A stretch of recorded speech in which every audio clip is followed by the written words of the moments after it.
hear it, so let her tell it. People on the streets say Sabrina speaks. Tune into the show, she will let you know. Tell all your friends and family.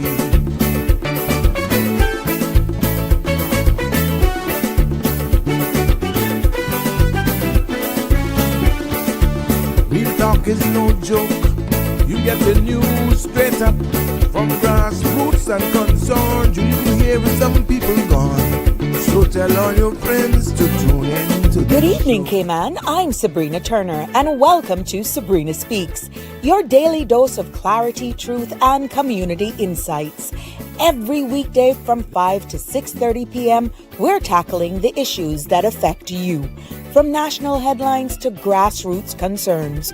Whether you're in traffic or winding down your day, this is your chance to hear it straight and speak your truth. So buckle up, Cayman. We're not holding back. This is the show.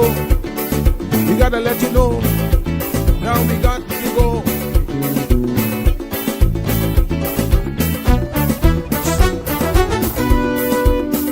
And now here's Sabrina.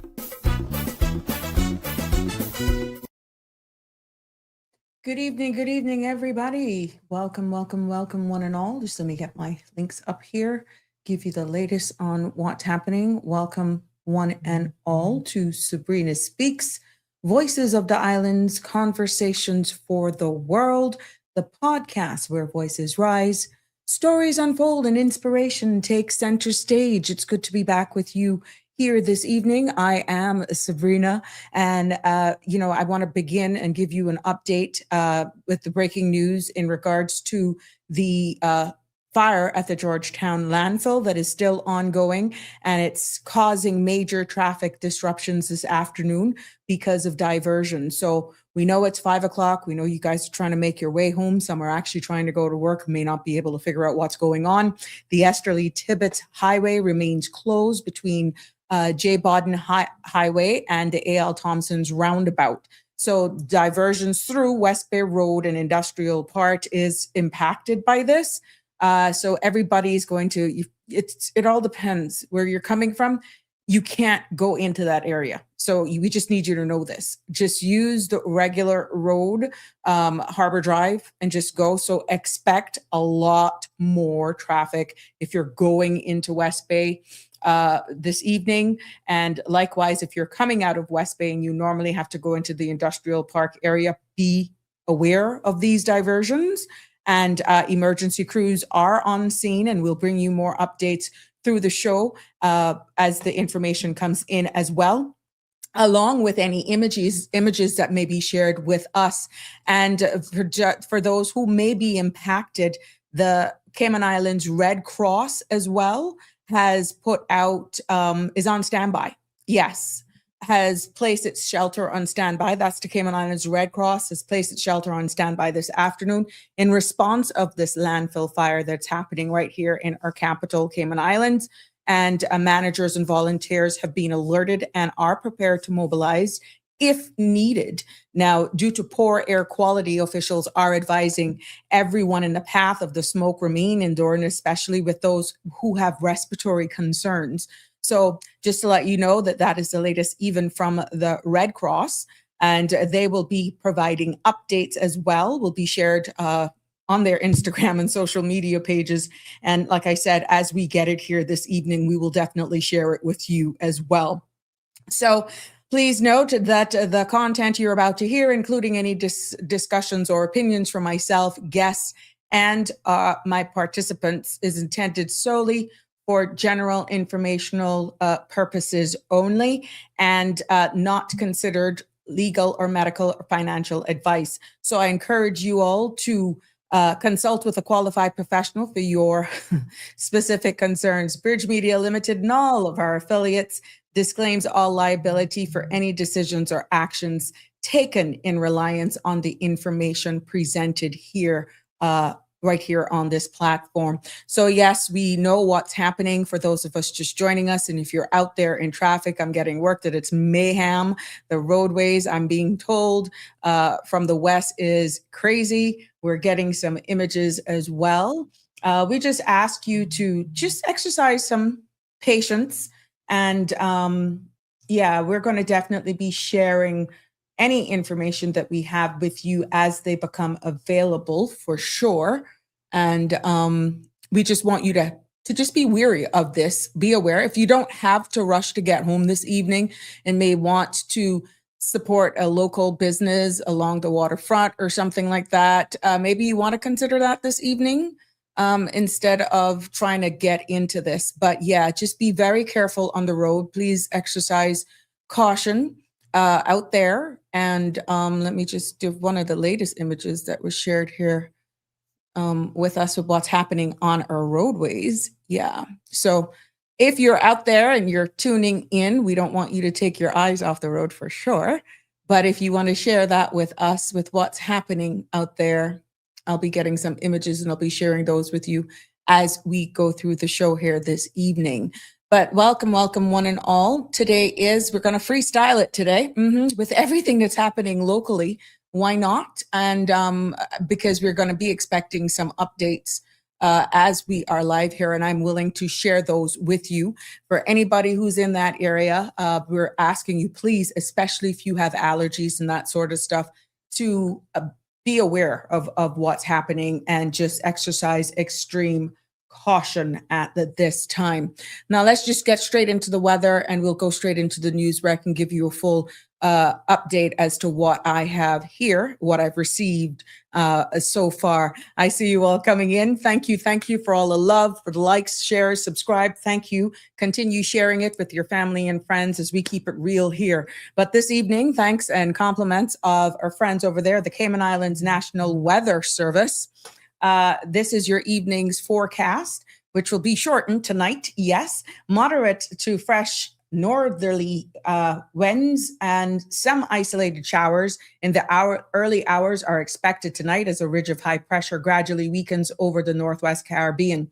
Now, mainly fair conditions are likely to persist once again from Friday as a dry and stable atmosphere dominates. Now, please note that there is going to be a small craft advisory that remains in effect tonight, and seas are expected to decrease and improve by Friday. We can see here that this is, you can always go on to the Cayman Islands National Weather forecast for your full details. And sun will rise tomorrow morning at 6:09 and set at 6:42. So that concludes it as we are here on the Sabrina Speaks with you this evening. And let's get straight into the news, which will be fully dominated by local news because there's just so much going on here. And you're feel free to call in and be a part of it if you're out there and you're going through it and you just want to find somebody to talk to. Yeah, just tell us what you're going through. In no time, you'll see where you're going. I prefer that than road rage. And dash cams are going to be key because I was on the road today, OMG, and I saw some dangerous stuff out there. Oh my gosh, we had about 4 cruise ships? 4. And the Harbor Drive was crazy. And then you could see these people looking up into the sky where you could see all of the smoke and all that sort of stuff. But I'll get into my adventures today with you as we continue to get information here on the Sabrina Speaks platform. But let me get you up to speed what's happening here in our local news for this evening.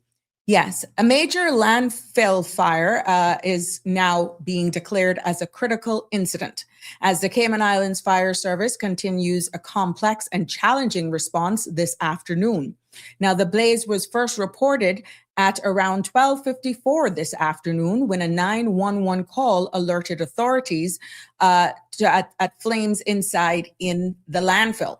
Fire crews arrived shortly after and confirmed that a substantial portion of the site is actively burning. Now, station manager Ian McLaughlin was formally declared with the situation and a critical incident, citing the scale of the fire, the difficulty of bringing it under control, and the potential of environmental impact. Now, firefighters are are under control, doing their best, and the potential environment impact that it could have. Firefighters are working to try and contain the blaze, prevent further spread, and reduce smoke and other environmental effects as shifting winds complicate the operation. And in addition to that, the Royal Cayman Islands Police has issued major traffic advisories, and the Esterly Tibbetts Highway is fully closed between the J. Bodden Highway and the A.L. Thompson's roundabout. Now, all motorists are being diverted onto West Bay Road or through Industrial Park, and drivers are urged to seek alternate routes to reduce congestion and allow emergency vehicles to access. Now, residents and business in the surrounding areas should expect heavier traffic flows, and they are encouraged to plan accordingly. Authorities are also warning the public to avoid the area and remain alert of smoke drifting into nearby communities. Also, individuals with respiratory conditions are being urged to take precautions if smoke affects their neighborhoods. Please note that emergency teams will remain on scene and officials will give us further updates as this situation continues to develop. So there you have it, and I'll do my best once it becomes available to me here as well. I will definitely share it with you as we go along here on the show. And please comment if you got any credible information that is there. Yes. Please share with us. 345-936-8255 is the number to call to join us live, or you can send us a WhatsApp. You can send images there that are easy to upload, and I'll be more than happy to share preferred images, okay? And other local news this evening, an important civil service town hall meeting was held yesterday, bringing together more than 700 public officers online. Now, the session featured the Deputy Governor and the newly named Deputy Governor designate, Gloria McField-Nixon. It offered a valuable opportunity to hear directly from Ms. McField-Nixon, discuss the transition ahead, and outline priorities for the coming months. Now, the event also marked a meaningful moment of gratitude for the Deputy Governor's 14 years of leadership and service as the civil service continues its work on behalf of the government. Other local news this evening, the civil service comes together tonight for the 2025 Employee of the Year ceremony, celebrating public officers who consistently go above and beyond for the people of the Cayman Islands. 12 outstanding nominees are being recognized across government, highlighting excellence in service and leadership. The evening also marks a significant milestone, as it is, and it will be, the final ceremony led by Deputy Governor Honorable Frans Manderson ahead of his retirement. Now, you can watch this event live at 7 p.m. on CIG YouTube channel and on CIG TV as well. Other local news this evening, Cabinet met on April 1st to advance several national priorities for the Cayman Islands. Ministers approve updates to the visa entry and landing regulations, along with amendments to the proceeds of crime law and the public transport law for submission to Parliament. The meeting also advanced work on a new statutory vetting framework across government and strengthened anti-money laundering measures. Cabinet confirmed key board appointments, approved funding reallocations to support priority programs, and noted ongoing regional collaboration to protect the Sea Garzo Sea. That's the sarcasm C. I'm quite sure that's what that is. But yes, there you have it. Other local news this evening, the RCIPS has concluded the first phase of its 2026 road safety campaign. Operation Clyro, which was extended through Sunday, the 12th of April, as part of the National Safe Road Safe Cayman strategy, traffic officers issued over 1,000 prosecutions, including roughly 550 for speeding, more than 180 for licensing and registration issues, and over 230 for illegal tint. More than 160 tickets were issued in the final weekend alone. Now, police say there are no serious collisions or fatalities during the period, and they're thanking the public for largely responsible behavior. Enforcement continues as the campaign moves forward. And other local news, we see where the Ministry of the Cayman Islands Employment and Immigration has confirmed a series of new appointments and reappointments across the country's key immigration boards, with all terms running through the 31st of December 2026. Now, the Work Permit Board and Caymanian Status and Permanent Residency Board, the Business Staffing Plan Board, and the Cayman BRAC and Little Cayman Immigration Board also see strengthened leadership teams, including returning chairs Jerry Wood and Jacqueline Terry, BSP Chair Eddington Powell. Now, the ministry has also thanked ongoing members for their service. Full board listings will be and are available at worc.ky. So definitely go on there if you want to see that. And maybe if time permits, I found something with the present ones who remained and the newcomers. Somewhere I saw that. I'll make sure I'll share that with you. Yep, it's that time of the year again, and I tell you to keep it locked to your local media stations for the latest updates, because the Cayman Islands National Weather Service has released its outlook for the 2026 hurricane season. Now, forecasting slightly below average activity, influenced largely by the potential development of El Nino later in the season. But officials stress that even in a quieter year, it only takes one storm to cause major impacts. Now, residents are urged to review their emergency plans, check supplies, and ensure their households are ready well ahead of June.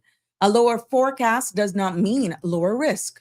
Preparations remain essential. Stay informed and stay prepared, along with always being ready.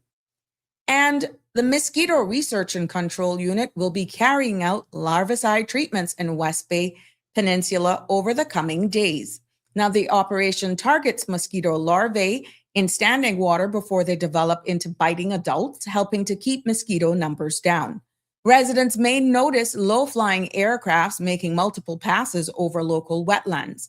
This is normal for this type of treatment. The larvicide remains effective for several weeks, and it's time to stay ahead of expected mosquito hatching following tidal change.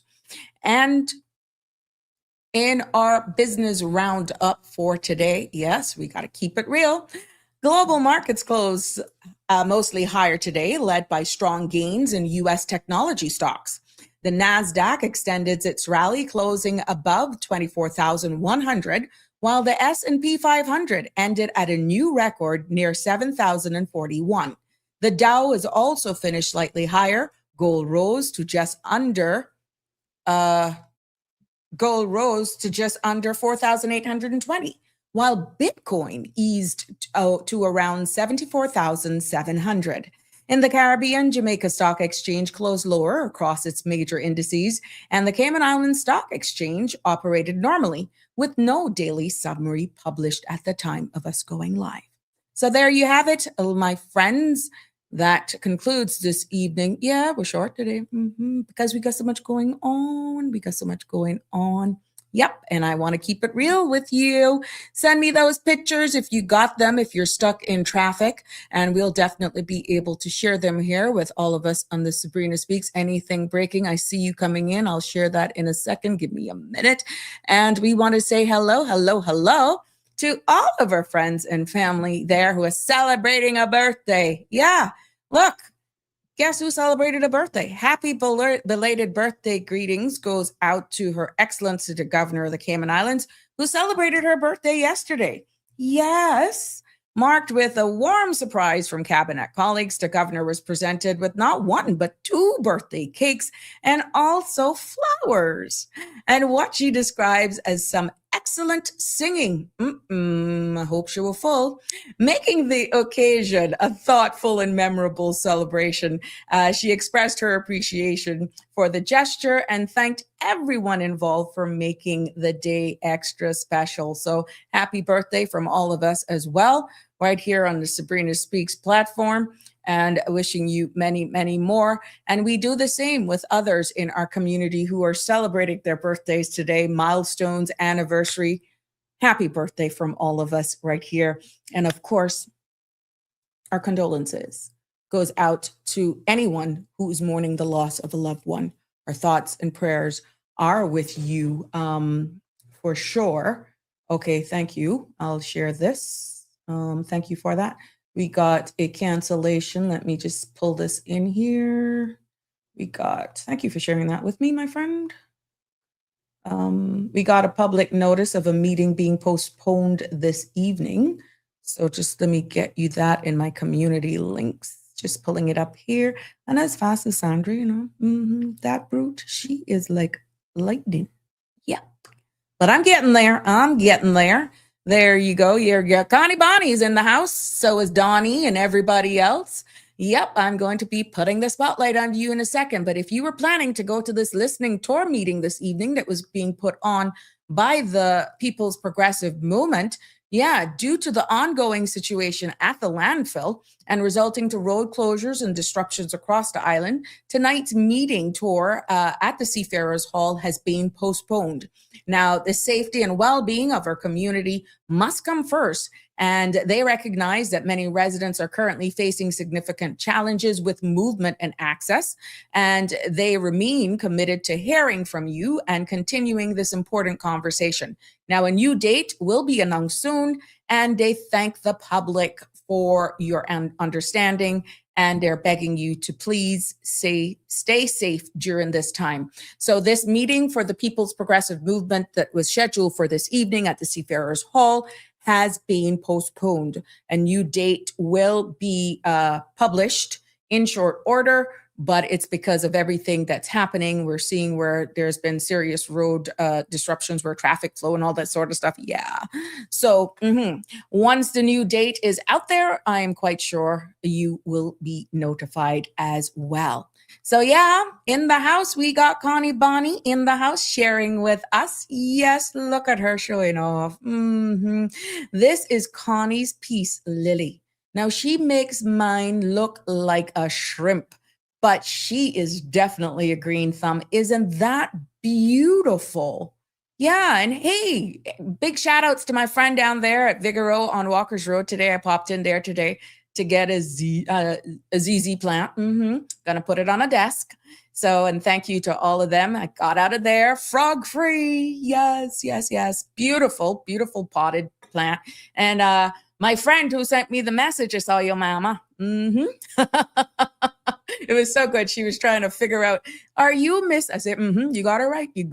But I was like, lightning, like a bolt out of there. But those guys always down there are so accommodating. They're always so friendly. And Connie, I saw them with some beautiful peace lilies down there.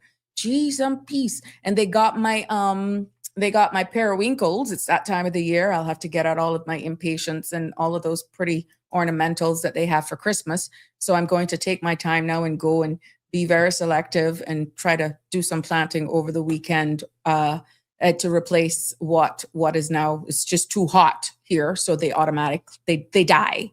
And, but they did very well having them from November. So I must say I didn't drown them.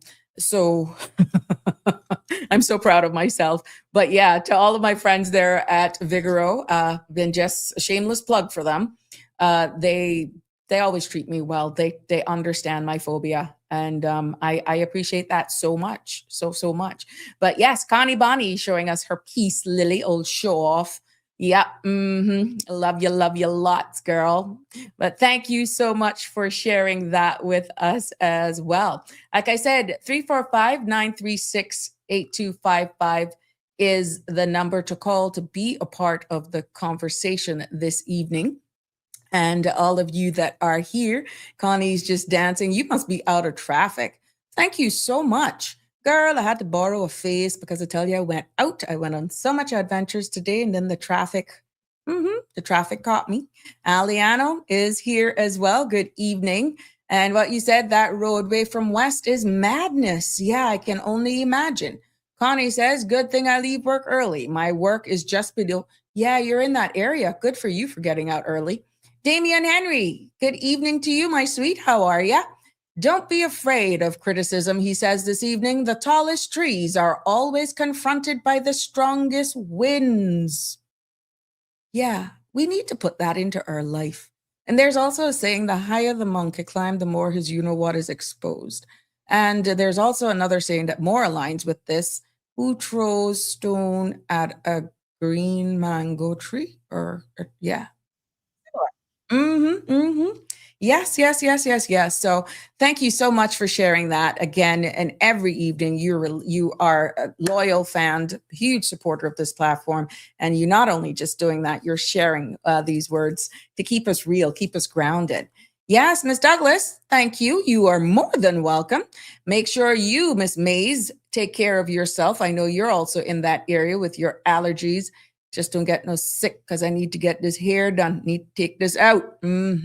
Yeah. So my people in the UK could say, girl, need to go back to what people are used to me with. Oh my goodness. Yes. Donnie, hey mama. Hi, it's good to have you in the studio or in house with me. One of these days I gotta have you in studio, you brute, so we mess that will be. Aliano says, my girlfriend is stuck on the J.E. Banks, J.E. Banks bypass, no reach CUC, and she's there for an hour now. But that is one of the roads that I think they had actually blocked. So she must have been caught into that. And I hope she gets out of that. This just as bad as the earthquake in Japan. Oh, Lord. No, it was really bad. And I could be honest with you, that has been building from shortly after Minister 2 this afternoon, because I was in the industrial park area this afternoon and I had to go get some dog food. And I took a picture, but I'm no photographer, just from the distance. And it is nothing compared to some of these images that I'm seeing come through now. So yeah, I can only imagine now with the 5 o'clock traffic, what that's like. But my only appeal to people is that they exercise, just have some patience. It is real. Like I can remember one time, you know me, there was something happened along the Linford Pearson bypass there. There was an accident and then another accident. There was literally gridlock heading east. Your girl just took a detour and she head straight to Grand Ole House and sat down, you know where. Sunset House too. Oh yeah. Yeah, it was a good time to just catch up with friends. Yeah. So there's lots of local places and nice places along this. Why stress yourself out in traffic? Just stop somewhere and support a local business. Maybe it's a long time you haven't done that. Catch up with friends. Say, hey, meet me. Are you in traffic? Let's meet here. Let's go to Peppers. Let's go Cabana. Yeah, it's good. It's a Thursday. Why not kick off the weekend early? Good evening, Andrew. How are you? Hope you're safe and sound and not out there in this mayhem. Marshall is in the house, bringing us some of that North Carolina love. We're sending K-Man Smoke a Landfill love for you today. Don says, good evening, my friend, and the beautiful islands. How sweet of you, just sharing the love. Miss Joy, good evening to you as well. You are more than, it's good to see you here. It's Connie, you are more than welcome as well. Really, I need to go see the, Jesus, Web, I should have hushed my mouth, you know. But yeah, girl, let me just rub it in a little more. They got some big ones, big, yeah. Walker's Road, that's where I was at. Live Happy, how you doing? Hi, it's good to have you in the house as usual. And today, if you notice, I didn't put that we were talking about anything specific because of everything that's going on, and I'm getting some information coming in too, and I'll be sharing with you so we can expound on it, from the cholera outbreak to the new board appointments and all the, boy, I hearing some news, some shoo out there about these. Oh my God, what's wrong with you guys? What's wrong with Anna? But yeah, we're talking about, some people are celebrating the removal of some people from these boards, and some people are like, what the heck? I've been betrayed. This is how you're going to treat me? Mm-hmm. The bushes have ears. Yeah, and I hardly leave home. It is good to see you, Annie. Annie, good evening to you. Wake Up Cayman Island says, up late studying and watching you. It is so good. I miss you, every now and again. You see, some of you guys, even if I don't call you out based on your YouTube names, I have a mental recollection of who comments. And I must say, I thank your feedback. Thank you for your feedback. I thank you for your support as well. And every time that you contribute. And I'm wishing you all the best, whatever your major is. And I'm just so happy that we can keep connected like this to let you know what's going on here at home. And thank you for taking the time to remain connected as well. And for all of your contribution. I wish you nothing but success. Tartarian is in the house. Yes, yes. Rosie Ebanks is here. What's going on this evening? Everything from cholera to the mosquitoes larviciding. We could tell you some things that could be coming up in the House of Parliament. And yeah, if I didn't know what cholera was and you're saying, well, what the heck is that? Where did that come from? Who's drinking dirty water? Yeah, we're going to just touch a little bit into that. Sarah Curtis is in the house. Good evening. Hugs to you as well. Remind drivers, please don't enter junctions if you can't leave it. Avoid junctions if you can't leave it. It causes backups when the lights turn, plus blocking side roads where folks are trying to turn in on the opposite direction. Oh, thank you for that. Yes. This is what, Sarah, thank you so much for sharing that with us. You ain't going anywhere anytime soon because a lot of the alternate routes that could ease the pressure on possibly your normal route this evening has been blocked because of smoke and poor conditions. So just take your time. Don't block intersections. Don't do it. If you're at a light and you realize that there's a good chance that the light's going to change to red before you actually are able to fully go over the light, just stay so that the other group of people in the other direction can just go. If everyone just follow these instructions, it'll be better. You can create gridlock this way and then nobody moves. So yeah, thank you, Sarah. And if anybody else has any other tips, any areas that they're seeing people going crazy or images that you can capture safely, please share them with the CMR platform. I know my friend, she got posted up. But yeah, we just want you to exercise caution this evening. Like I said, there's so much little places that you could pull off instead of just blowing a fuse, trying to deal with something that is you have no control over right now with what's happening. We have to leave that to our emergency crews. And then there's some questions again, because in the coming days now, I'm speaking to my friends, I'm speaking to my elected friends, get ahead of this. Get ahead of this and control the narrative. How much money is put in the budget to deal with the landfill? What plans are in place for the landfill? Get ahead of the narrative. In collaboration with the operational arm, possibly this could have been a battery again. We don't know, but what's going to happen again.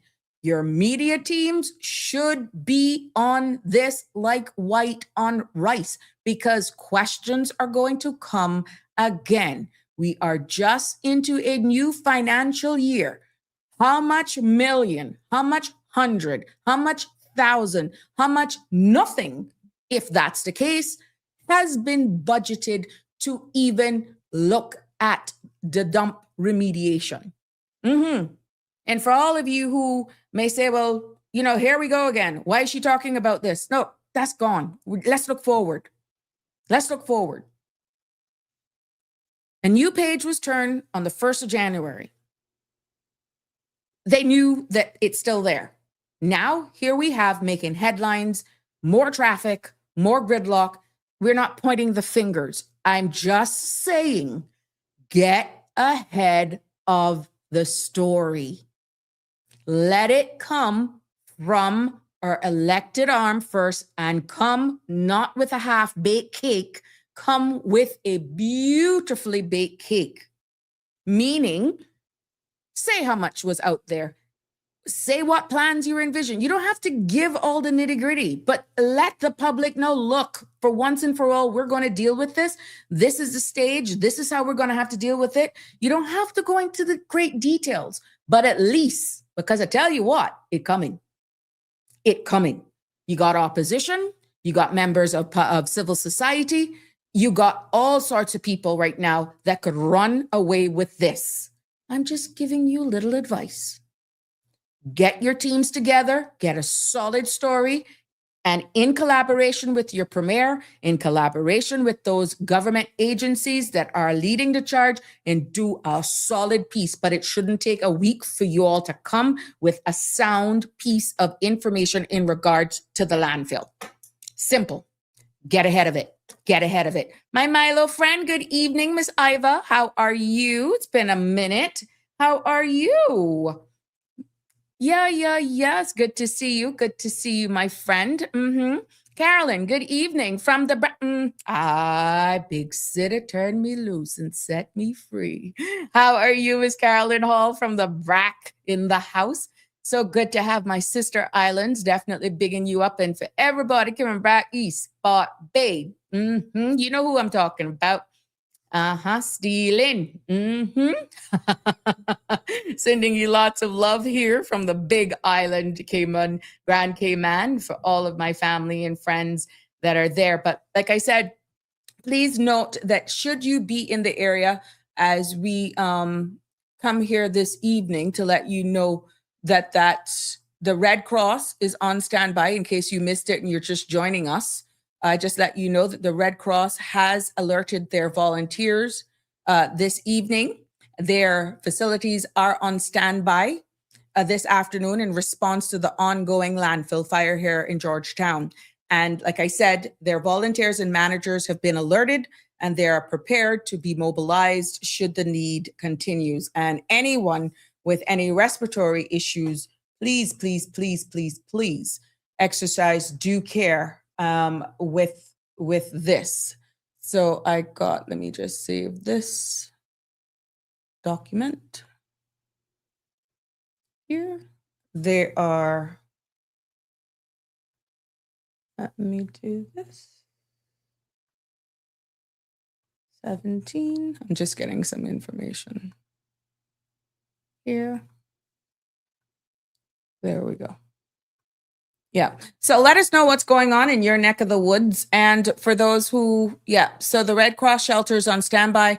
And for those of you just joining us here in Grand Cayman, the listening tour that was scheduled for this evening, 7 o'clock at the Seafarers Hall, has been postponed until a later date. So please, just letting you know that. Share that with your friends as well, in case anybody from your area you knew had plans that is possibly in this side of the island that is not impacted by traffic or anything like that.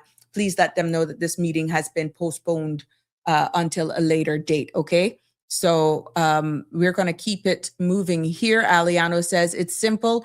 The dumping routine needs to be changed and it starts from the homes. And I know it's hard to implement, but proper recycling is needed. Yes, Aliano, that's an aspect, but we need to really get to some semblance as to how we're going to just deal with it. And like I said, without saying too much or, old information, moving forward is the key. And we know that a solution is definitely needed. That is for sure. So that is where it is. But what I am actually trying to tout right now is that we at least try and get out whatever's going on, whatever is happening right now. I just want my people them to just say what's happening. Say what's happening. I'm trying to get these images up here, my friend, because that is the key. I just wish that they could save as.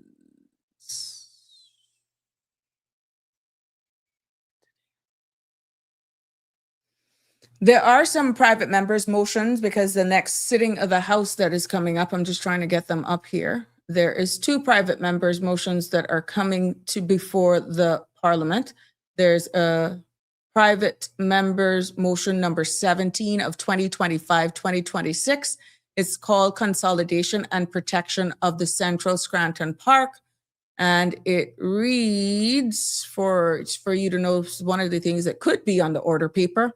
Whereas the vision of the Central Scranton Park was formally initiated by the Member of Parliament from Georgetown Central during his tenure as minister, and whereas the cabinet paper author and submitted by the representative for Georgetown Central establish the government's commitment to this project as a vital piece of social infrastructure.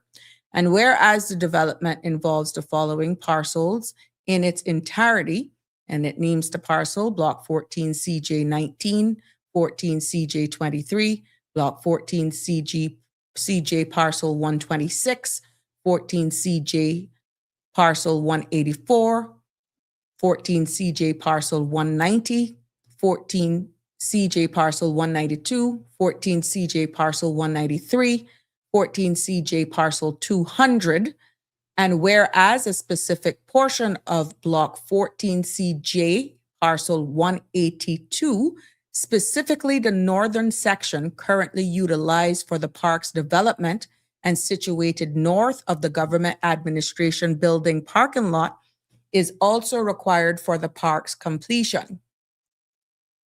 And whereas the park's foundation has identified and affirmed the critical need for this development to serve three primary pillars of the community well-being. One, a dedicated senior center to provide the first of its kind facility for the elderly within the constituency. Two, a youth center to offer a safe, constructive environment for the development and empowerment of young people.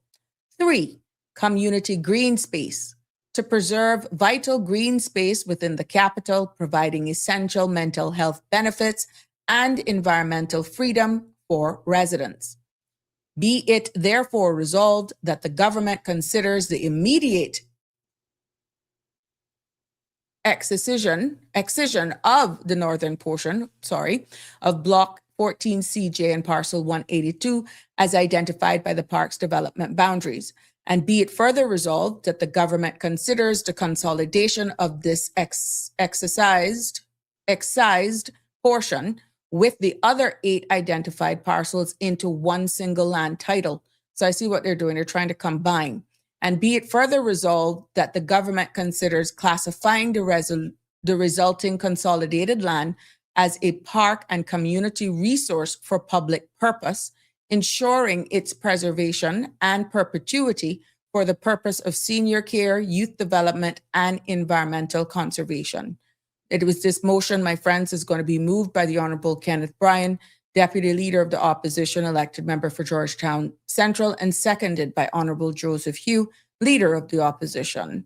And this was received by the Clerk of Parliament on the 15th day of April 2026. There's also another private member's motion that has been shared with me here. It's private member's motion 18 of 2025-2026, temporary reducing to 0% the duty charged by government on importation of fuels. Whereas over the past 5 years, the cost of most important goods has increased due to the impacts of the pandemic, the war in Ukraine, and now the war in Iran.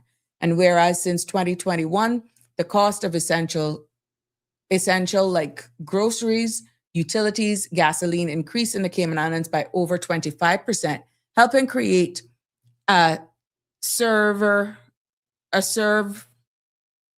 cost of living crisis. Significantly increasing the cost of living for families and the cost of doing business. And whereas the increased cost of living has been oh God, what's wrong with me this evening? By the significantly increased of bank financing and mortgage payments, property insurance cost, and healthcare insurance cost. And whereas the increased fuel costs, including cooking fuels, have a broad impact affecting a wide range of average consumers, the business's monthly bills, including utility costs and groceries, transportation costs, food preparation costs, and more. And whereas the Cayman Islands government has benefited and continues to benefit from the windfall in addition to import duties because of the significantly increased cost of goods and freight. Be it therefore resolved that the government considers granting temporary financial relief to the public, reducing to 0% for an initial period of 3 months the duty charge to be recognized fuel importers and importation of fuels purchased by utility providers, fuels for cooking gas, and automotive fuel, including diesel. And be it further resolved that the government also considers reintroducing an electricity relief program like the one introduced in summer 2023 to reduce electricity costs for families and small businesses during the sweltering summer months.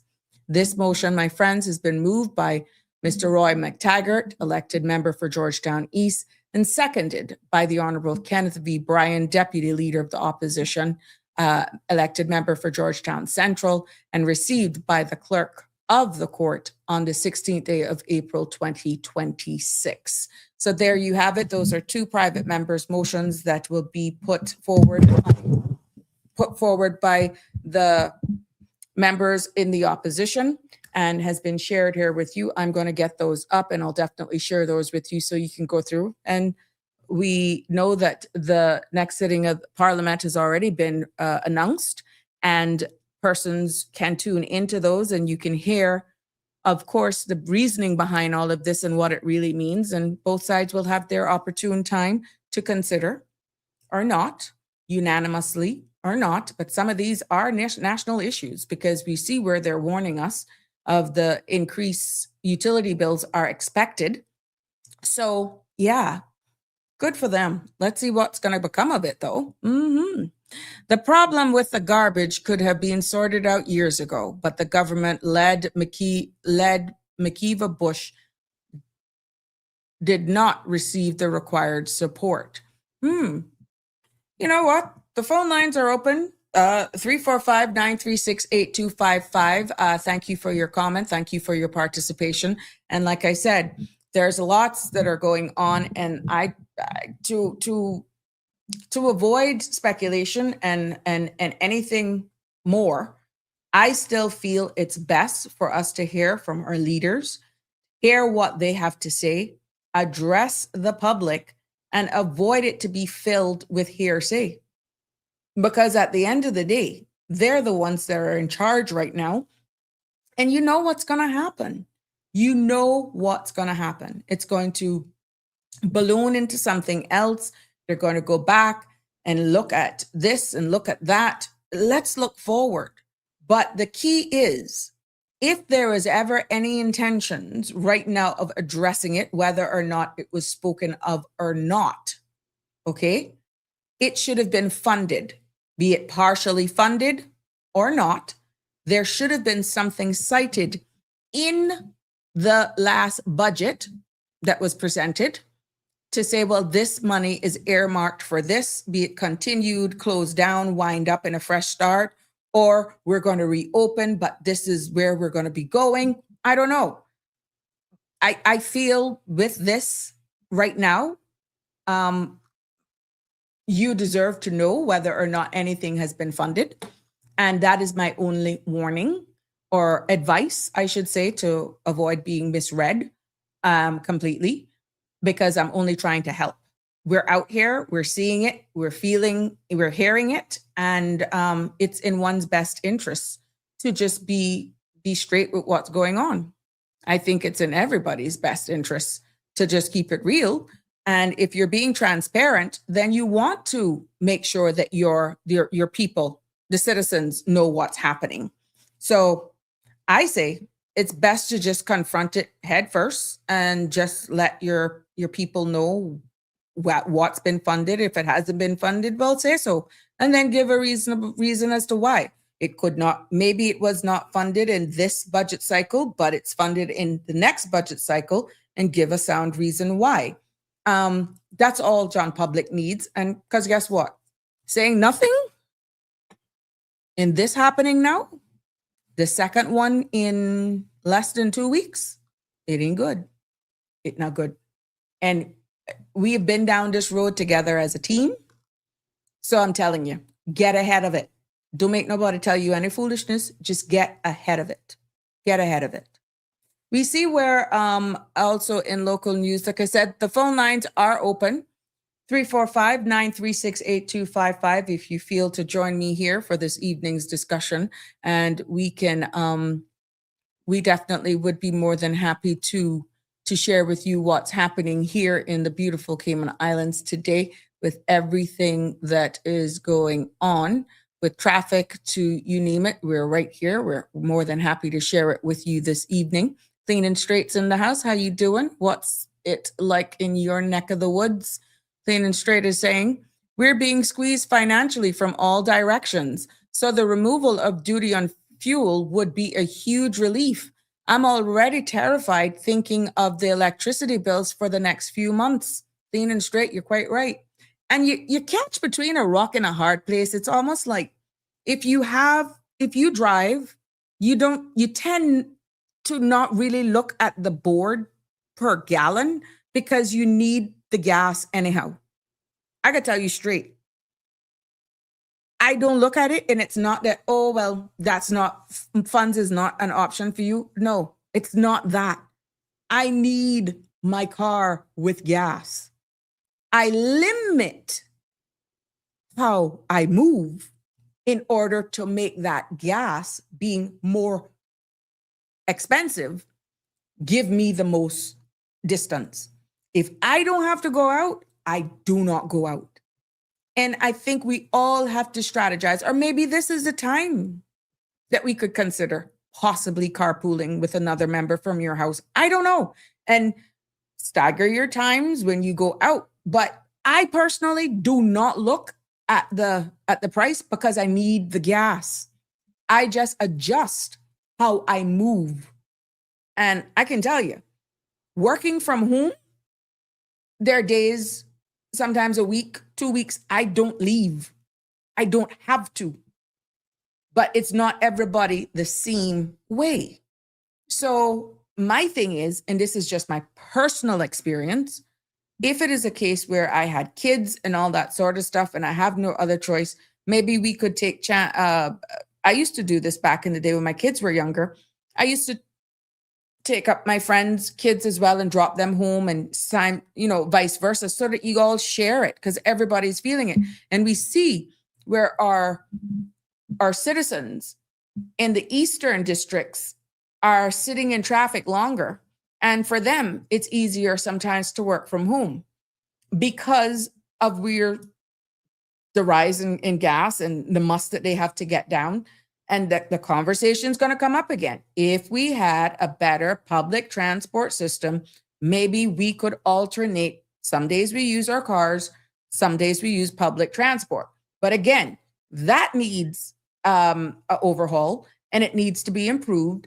And from what I'm hearing out there is that it needs to be some serious consistency in order for people to say, well, I know on the hour, every 45 minutes, every half hour, there's going to be a bus passing my area. If you can get that into a system, maybe people may trust it a little bit more.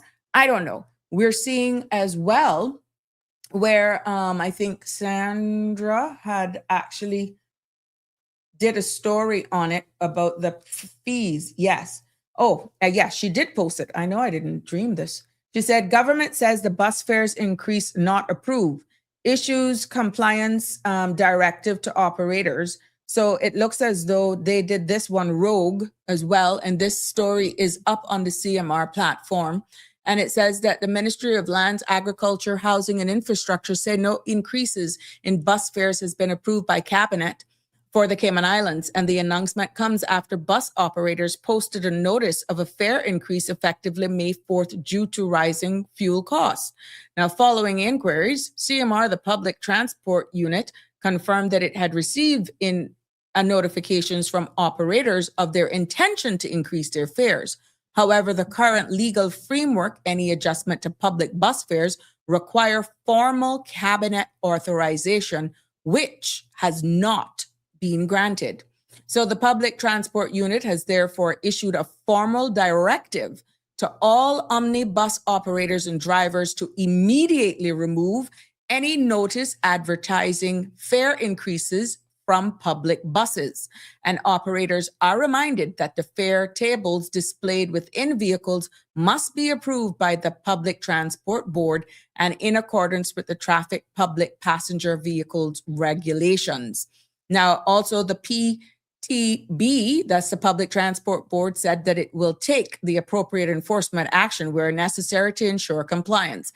And the ministry said, while it acknowledged the concerns raised by the operators regarding the rising operational costs, any changes that directly affect the traveling public must be implemented through a lawful and regulated process.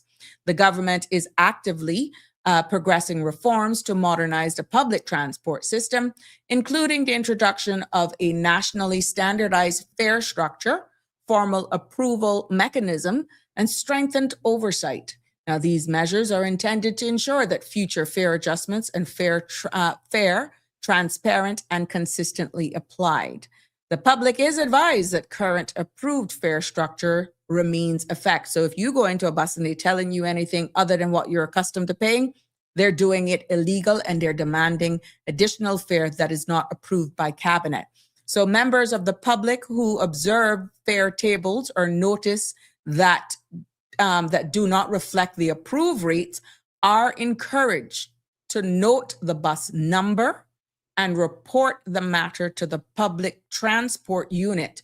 And this will assist the Public Transport Board in ensuring compliance across the system. Now, you can contact, that's 946-1323. And the after hours number is 916-0467. After hours number 916-0467, or email caymantransport@gov.ky. Now their office is unit number 17 on the second floor of Rankins Plaza, right there off of Eastern Avenue, should you want to go into the office yourself. But there you have it, folks. Let me save this image here so that I can put this up. So you want to make sure now that you go in and you can see this for yourself. If you want to have a one-on-one conversation with them, you are encouraged then to go in and see that for yourself. Yeah. So that is the latest there. And don't, if I were you guys and you notice this, don't be scared. Just go in and report it if you see anything outside the norm. Is what I'm trying to say to you right now. Yep. Good evening, Miss Anita. How are you, my dear? Hope you had a blessed Easter. Could you explain why the Cayman Islands government came out of the sorting out of the Mount Trashmore partnership with the DART organization? Thanks. I did as much as I could back in the day in a consolidated version, and I would be able to just let you know that up until October the 31st, when I left, it was not at that time based on what information was presented to us. And we said this publicly at our meeting at the Seafarers Hall, that it was not value for money at the time and that the Cayman Islands wasn't getting a fair deal. And of course, I'm paraphrasing right now, but there was something with land swap and all this sort of stuff. Remember, this preceded the 2021 government. And what information was being presented to me being in government, not being the minister responsible, it was clear that the teams that were sent back to get the information, remember, members elected by government are not in the negotiating phase. Legally, the minister is not allowed around the negotiating table to pretty much lobby the best rates. That is all left on the arms of the operational arm of government, the civil servants. And then you depend on them to come back and then report to you. And then as the minister responsible, and then you go to your teams, of course, in support of the premier, who's the boss, because you serve as a cabinet minister at the pleasure of the premier. But bottom line is, to just in a short context, there was not value for money, and it was cheaper at the end of the day for the people of the Cayman Islands. What was presented, and what my memory serves me, is that it was easier to exit at the time based on what the minister had supplied to us. It was easier to exit the current agreement and start afresh, taking new information that was gained, and pretty much the trade-off with the energy versus what the people would be paying would be better for the Caymanians long term.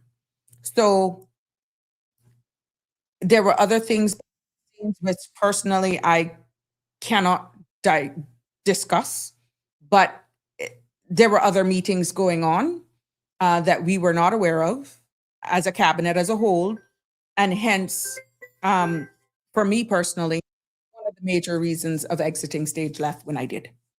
So this is why Miss Anita, I am asking my colleagues to just be upfront and get ahead of this story, because this could be their Achilles heel again, Miss Anita. But thank you for the question.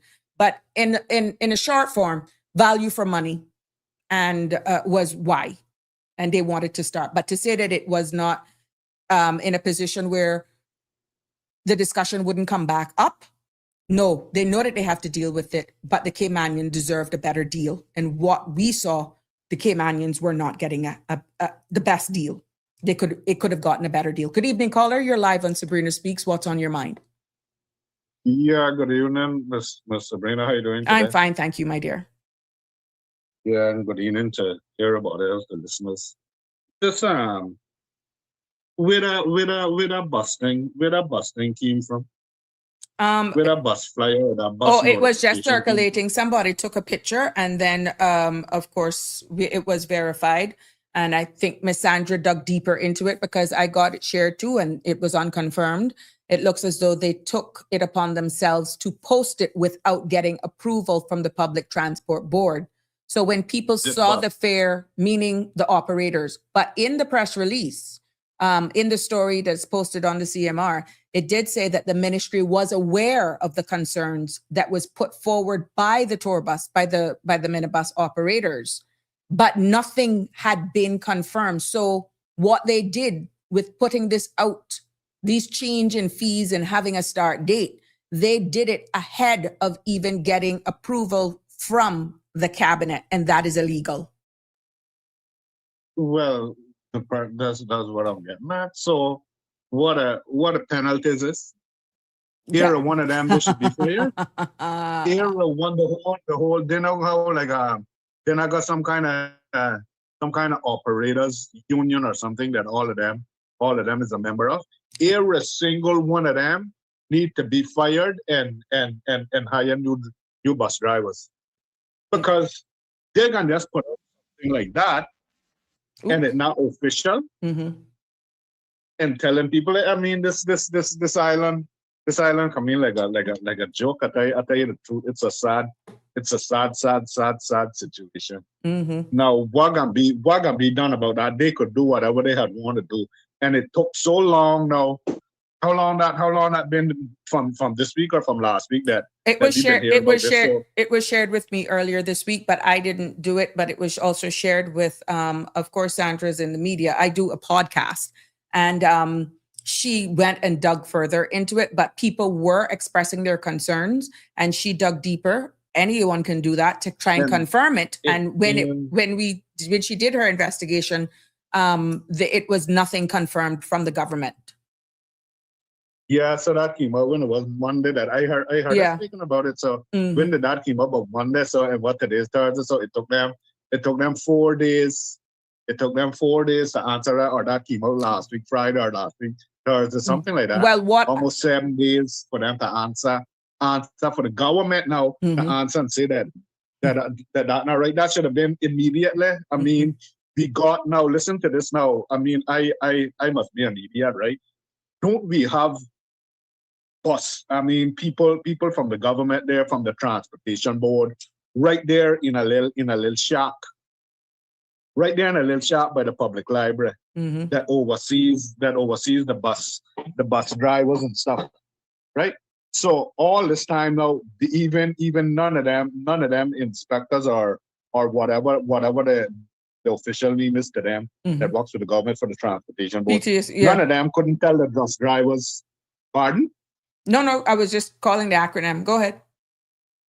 Yeah. I don't know what they officially call, but they work for the transportation board Mhm. and how. And none of them that works there couldn't come out and say, well, tell the operators, well, listen, this is illegal, and I gotta take that down. I mean, this is mind-boggling. This is mind-boggling. This island is becoming a real joke.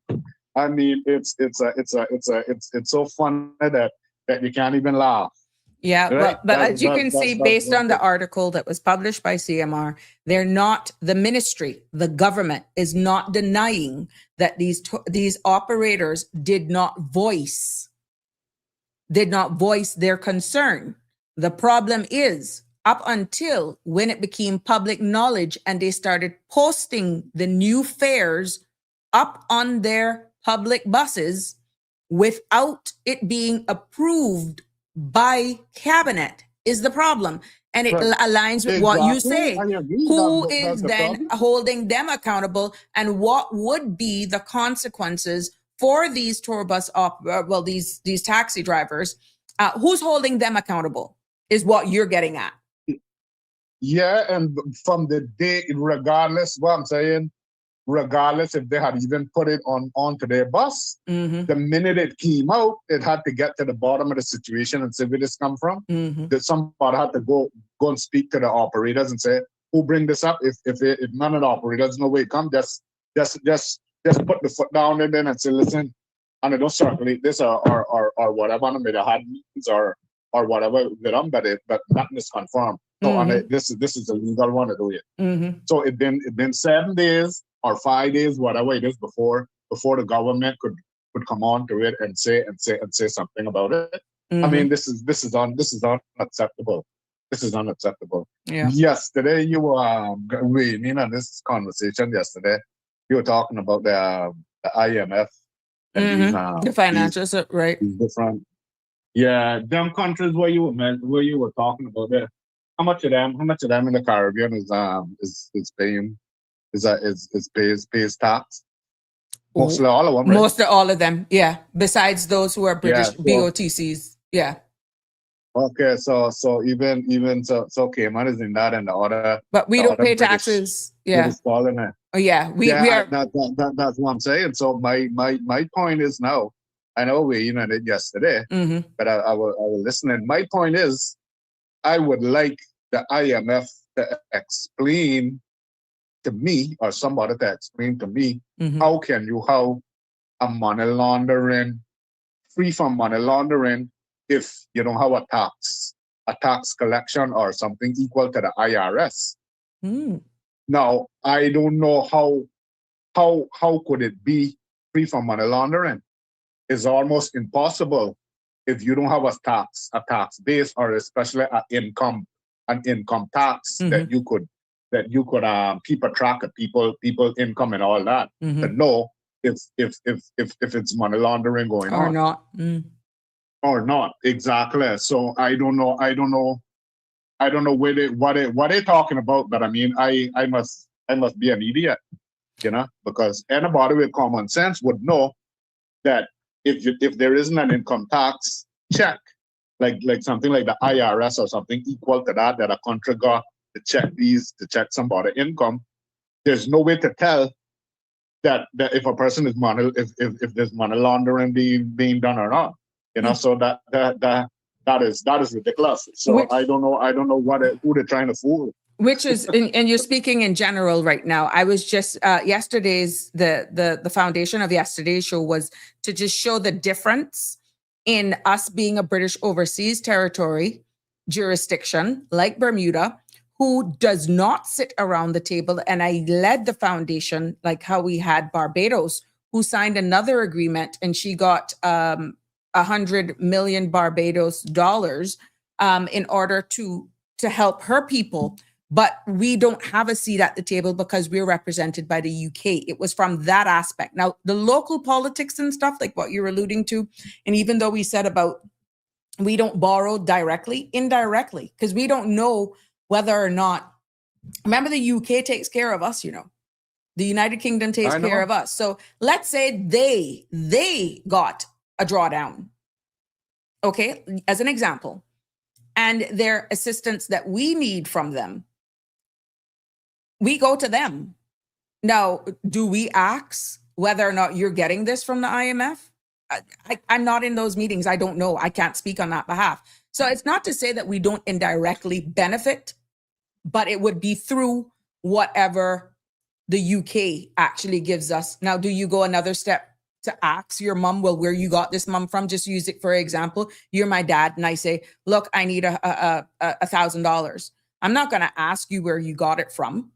I'm just happy that you get it. It's for you to work that out. And your terms and conditions to me now would be like we are now to the UK. So it is quite, I wanted to show the vulnerabilities of a small island development state like the Cayman Islands with climate change, how impacts like this with the fuel, geopolitics, any unrest and all that sort of stuff in the region, the same risks and vulnerabilities impacts us just as much as it impacts other BOTCs that are independent and not necessarily in the same governing structure as the Cayman Islands. That was the comparison that I was trying to do, and how the IMF plays in to the Cayman Islands and why we are so rigid with our laws and regulations, because we depend a lot on financial services.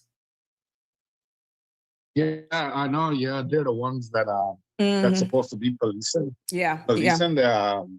the situation with in case of money laundering. Correct. Nobody could have. But the laundering part is where you have the different frameworks and the safeguards through the monetary authority and all that sort of stuff.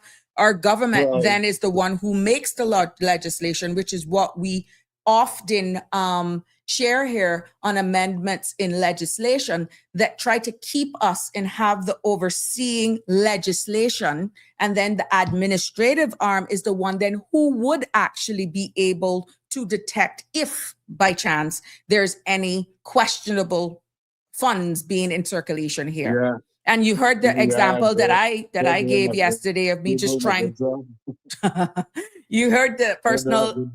You heard the personal example that I gave yesterday of me just trying to open an account and the rigor that I have to go through for standing just because, and I'm not taking it personal, but these are all of the things that comes into play with regulation because I served as a member of parliament. I'm labeled as a PEP. And even now that I've not been in a political seat for a year, it's a lagging. It's still impacting how I conduct business and how I even interface with the bank. Yeah. So just let me give an example for what work.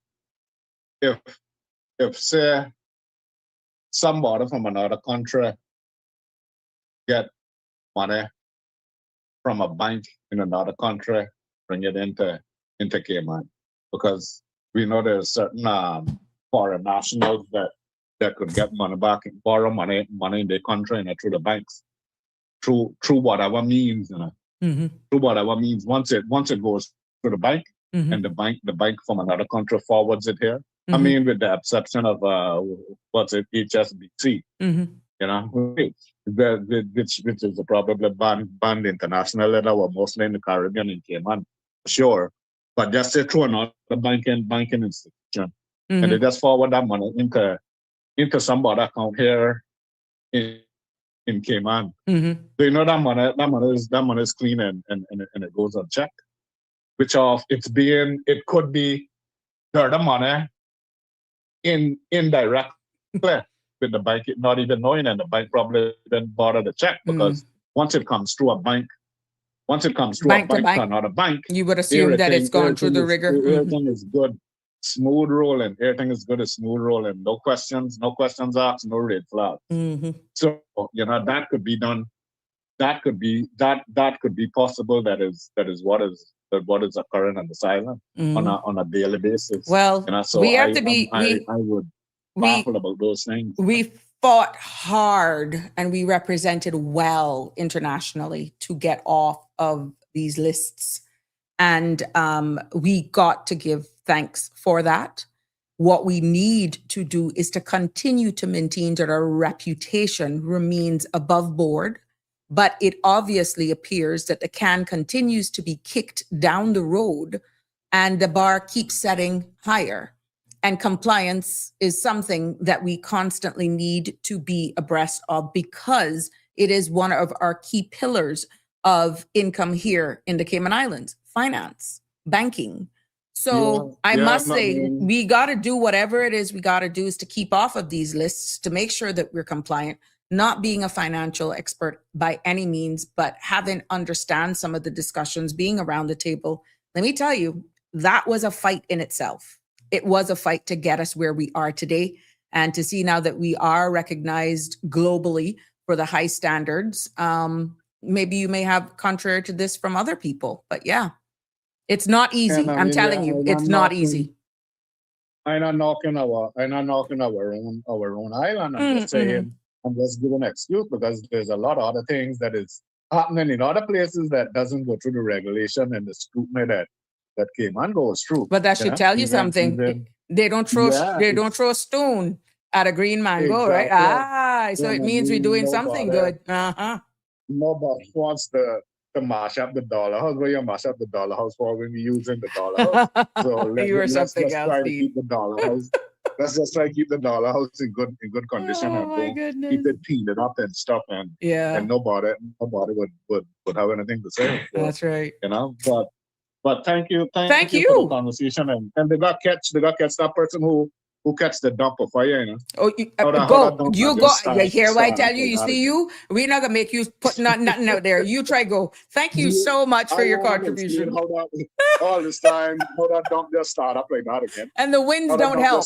The wind, you are something else. Stop it, Dean. Stop it. We're gonna hear the wind have to have fire to get somebody went through that.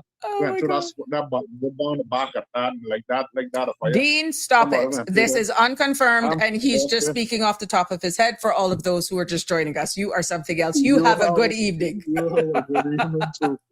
And this is an appropriate time for me to give a major update from the minister. I just uploaded a video, so just bear with me here. Just let me get this up for you. This incident underscores the critical role our fire service. This incident underscores the critical role our fire service plays in protecting our communities, particularly in complex and high-risk environments such as the landfill. I want to commend the Cayman Islands Fire Service and collaborating agencies for their swift and coordinated response in the face of a challenging situation. Our priority remains the safety of the public. The public is encouraged to avoid the area. The Royal Cayman Islands Police Service is actively managing the movement of traffic along the Esther de Tibbets Highway, West Bay Road and surrounding areas. Motorists are encouraged to use alternate routes when traveling. We continue to monitor the situation closely and will ensure that all necessary resources are deployed to support containment efforts and minimize any impact on surrounding communities. There you have it. That is a major incident update from the Honorable Minister. That is Honorable Nicholas DaCosta, who has just given us his update in regards to that right here. And I told you I'd do my best to share it with you as we get it live from our government officials. Now, please note that he is not the minister responsible for the landfill, but he is the minister responsible for our fire department and our firefighters. And we got to raise our hats to them as well. And also the DEH staff, Mr. Richard Sims and his entire team. We know exactly what happens when situations like this actually happen. It's a group of persons who are responsible for this. You have the DEH under the directorship of Richard Sims and his team, and that falls under the Ministry of Health and Sustainability, and the minister is Honorable Catherine Ebanks Wilkes.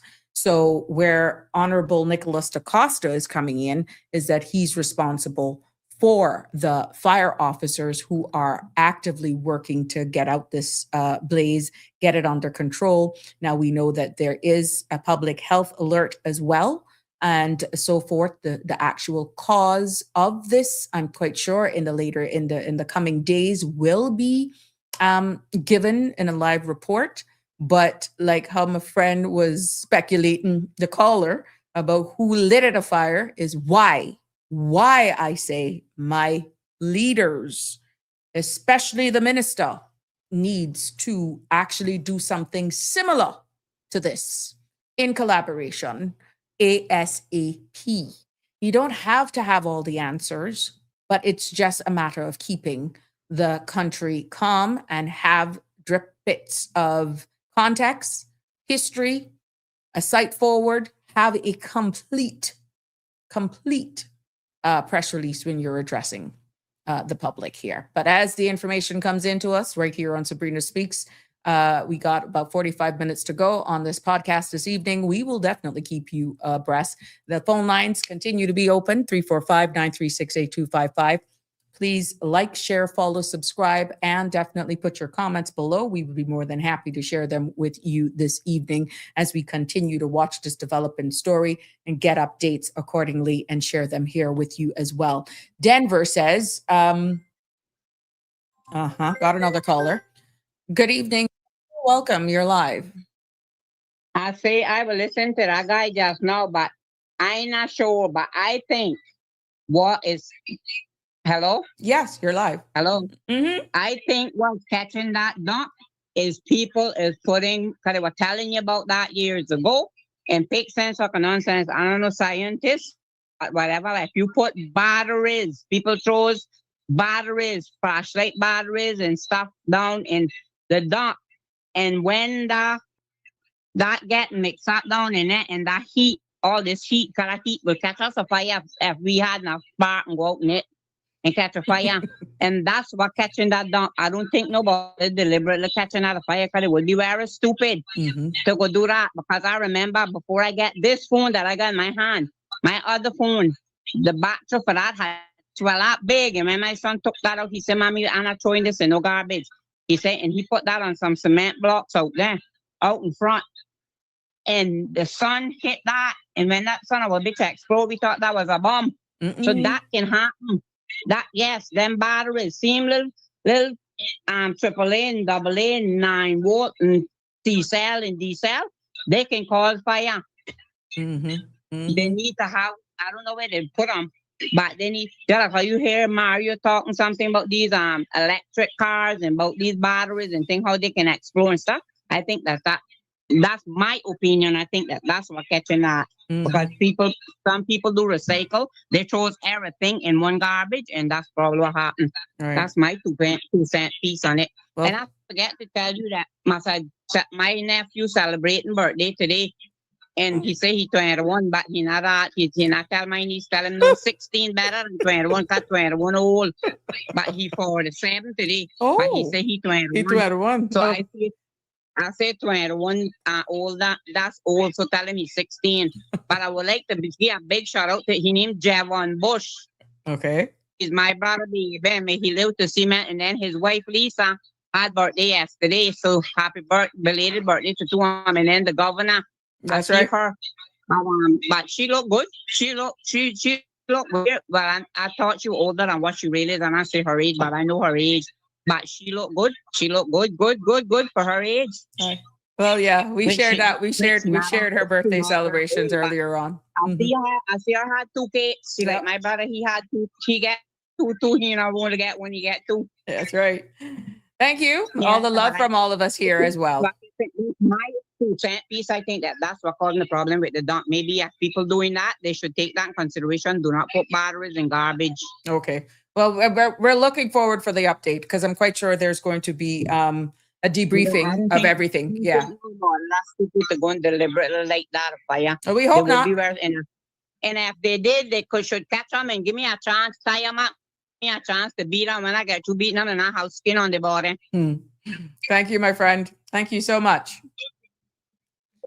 We got this comment here. Top performers, excellent. Landfill alternatives. Japan, number 1. In the Global Waste Index 2025, extremely low. Landfill use.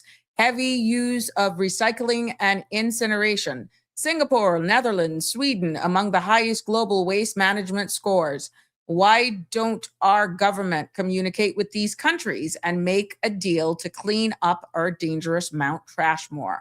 Wake up, Cayman Island says recycling is a big process. It is not simple. For example, glass goes back to its original source, sand. Denver further comments and says, we had an excellent deal set forth to government under, I believe, the PPM government. I personally speaking, as I worked for DART at the time. And Plain and Straight is weighing in this evening.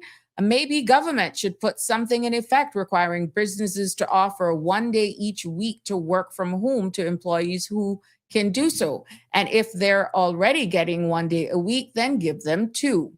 Denver weighs in and says, well, a tanker is just coming, and I can guarantee you that gas price will be $6 by Monday morning. We'll definitely keep looking at it. Denver says the UK has self-interest because of our strong finished situation. Trust me, if we were a debt to them, it would be a different story. Drop like an adopted child at the age of 18, basically saying we no longer will be protective of you. Harry, how you doing over there from the UK? Denver says, we are bigger money launderers than the City of London.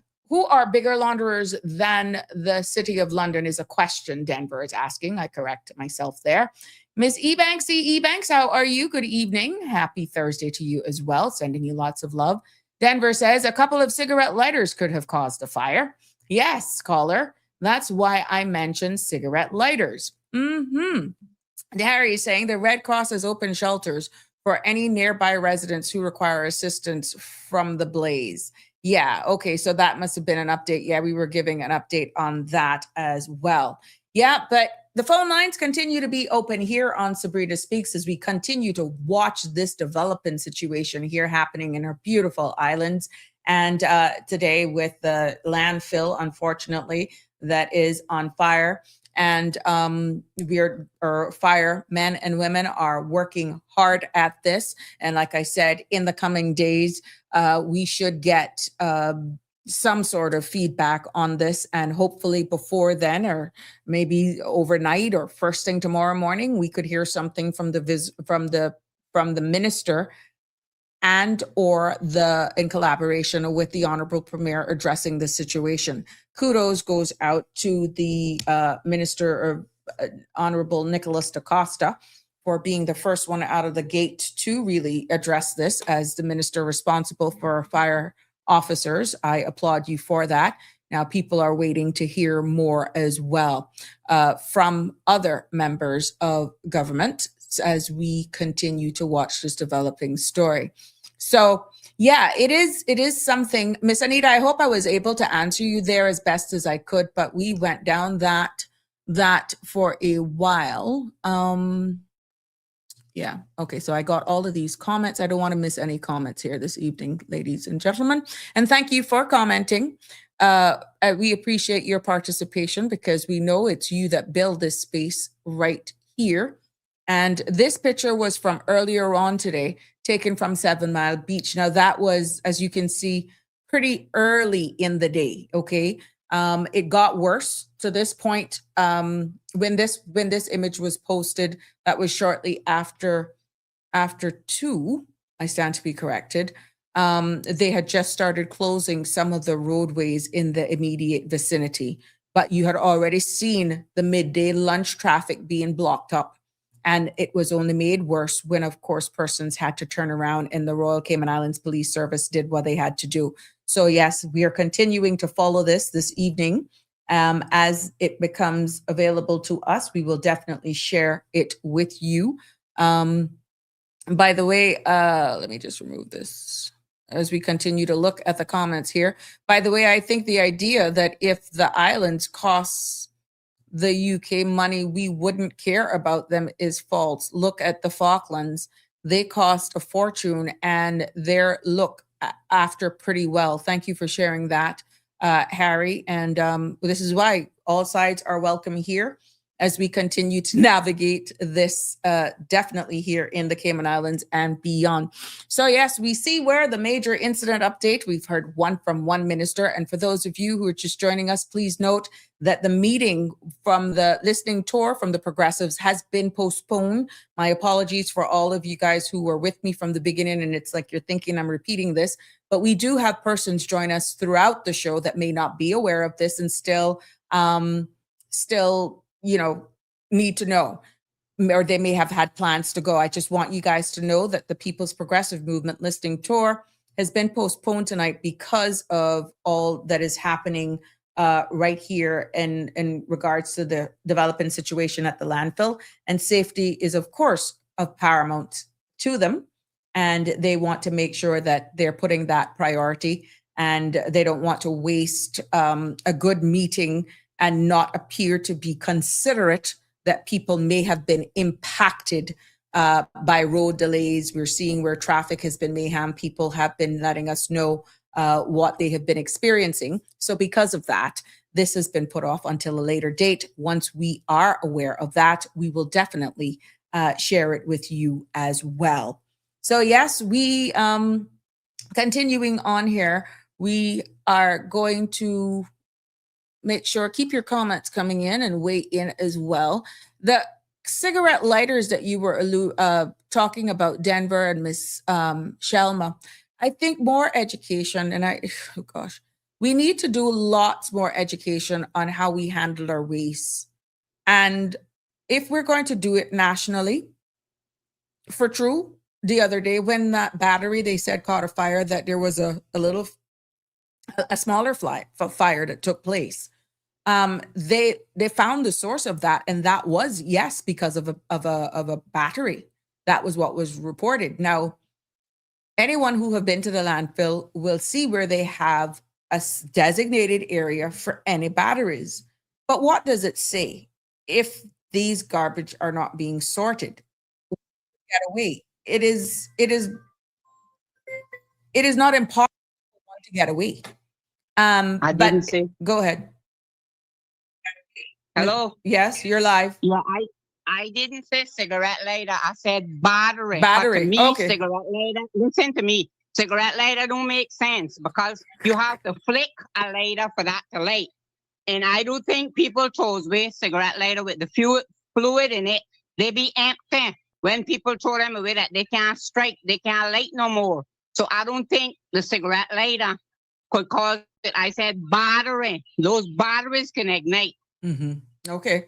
Thank you for the clarification. But yes, what you said then word, Selma, and I want to make clarification. I did not say about a cigarette lighter, but that's why when they were saying about the girl in Jamaica, I catch the girl by the pump with the cigarette lighter. I said, well, she was a fool if she had lighters, but it was her acid that catch her. Acid can also catch a fire. Because I was saying she was stupid to have lighter or matches wrong a pump that you pumping gas. Mm-hmm. So she burned her own self out. It was an acid that she had in that bottle to throw that over that girl. Acid can ignite too. Mm-hmm. Thank you for the clarification, Michelle. Much appreciated. Yes, ma'am. Mm-hmm. So there are lots. I'm no expert in landfill. I don't ever want to have that job. But I could be honest with you. There are small fires that happens very often. And this is why it's important for these landfills to be properly vented, properly capped, constantly covered with a thin layer of soil. And yes, of course, when you're compacting and all that sort of stuff, it is very important that you know what it is you're compacting based on how we are now landfilling. And the combustion that builds up, the methane gas that builds up in there has to be expelled somewhere. And these things can naturally happen. Be it a battery, be it a cigarette lighter, be it a AAA battery, whatever the case may be, whatever. Naturally, in landfills, because of how landfills are designed, they have to be properly vented because of the expulsion of the methane gas. And this is why we are saying we need to look at alternate ways of what goes into our landfill. And you saw where the ministry has joined partners with CUC in dealing with vegetative matter when they clear bush and vegetation from around our utility poles. They are now turning that into mulch. Instead of just dumping it into the landfill, they are repurposing those vegetation. Now, maybe that's a start in a different direction for all vegetative matter at some point in time, as long as it's not contaminated with any other household waste, because that's the problem. Remember during Ida and Grace, when we had those 2 tropical storms that I swear were hurricanes, the damage that that did on our farmers, on fruit trees especially. We had a temporary collection site for all vegetative matter across from Prospect Primary School. And let me tell you something. Despite the numerous public appeals for only vegetative matter to have been disposed of at that site that I can personally speak of, people were still putting metals, all sorts of other things in there when we clearly made it known what was supposed to be disposed of that area. Now, whether it's I don't care as long as it's not in my sight, but because of persons not heeding those warnings, the machine, it has some teeth that grinds this vegetative matter up.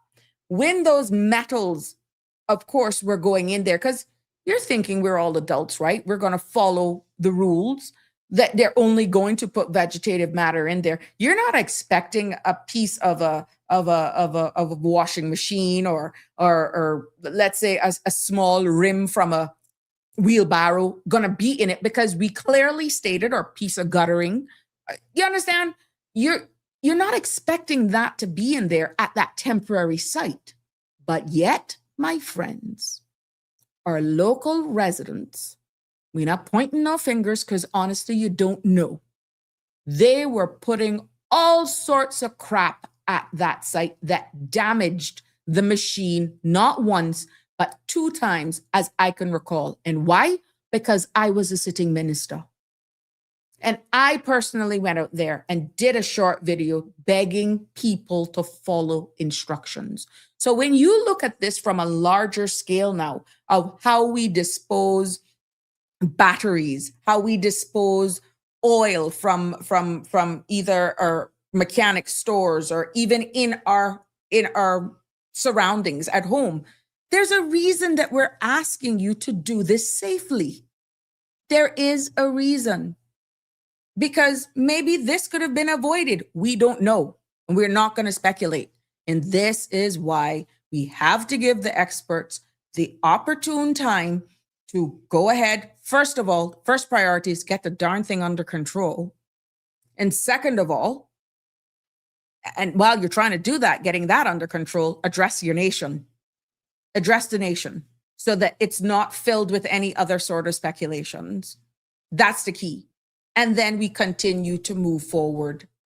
But yeah, these are all being proactive, controlling the narrative, and responsibility is largely on every single one of us who is in this island and those who only here for a couple hours that gone. Yes, not one single person on this island can say that they don't have something in that landfill. Hold your hand up if you tell me you don't have anything in that landfill. Yes, Michelle, you're live. Last time. Last time, I say exactly what you were just saying. You tell people, but people still do what you tell them to do because people actually don't care. And you hear what they say, don't care, have a large house. But when he get in, he can't get out because people don't care once it's not in their yard to catch their yard or whatever. And I can almost guarantee, I don't know, but I am almost 100%. I wish they could come out with that that's what caused that. Because batteries tank in this whole years ago, do not put batteries in garbage. Mhm. So that's the people don't care. You, but they don't care what they put in it, so Mhm. long it gets Out of their place. yard. Mhm. Right, and that's a true saying. What you say, you tell them, but it's like it don't go into one ear and come out through the next one. It maybe just pass through or pass over the top of their head because people actually don't care. That's the whole problem. Mhm. Mhm. We can only hope That's and pray that they the whole follow. thing. People don't care. They don't care. Some of the people around here don't care about us. Don't care, and then they don't realize that if the island catch a fire, because that's like one stupid woman. Then we were home one time when hurricane was coming, and she said she hoped that the storm could come and blow the whole Banaka Key away. And my mom answered her because my mom, we were actually crossing, and she was the person. My mom said, "You stupid thing, you think." And I don't call no name, but she said, "You think that if it comes, it can pick you out and go with everybody." That's a really, really stupid statement, because if they come and carry the whole key, you hear and you going with it. But that's how people think. It's a Mhm. lack of knowledge. People People shall will perish. perish. Mhm. This wasn't too common, so that's my 2 piece. And bye. I would call back again. Bye. And good have a good evening. I'm feeding my husband. Okay, well, go ahead and take care of Billy. You go ahead. Thank you, Michelma.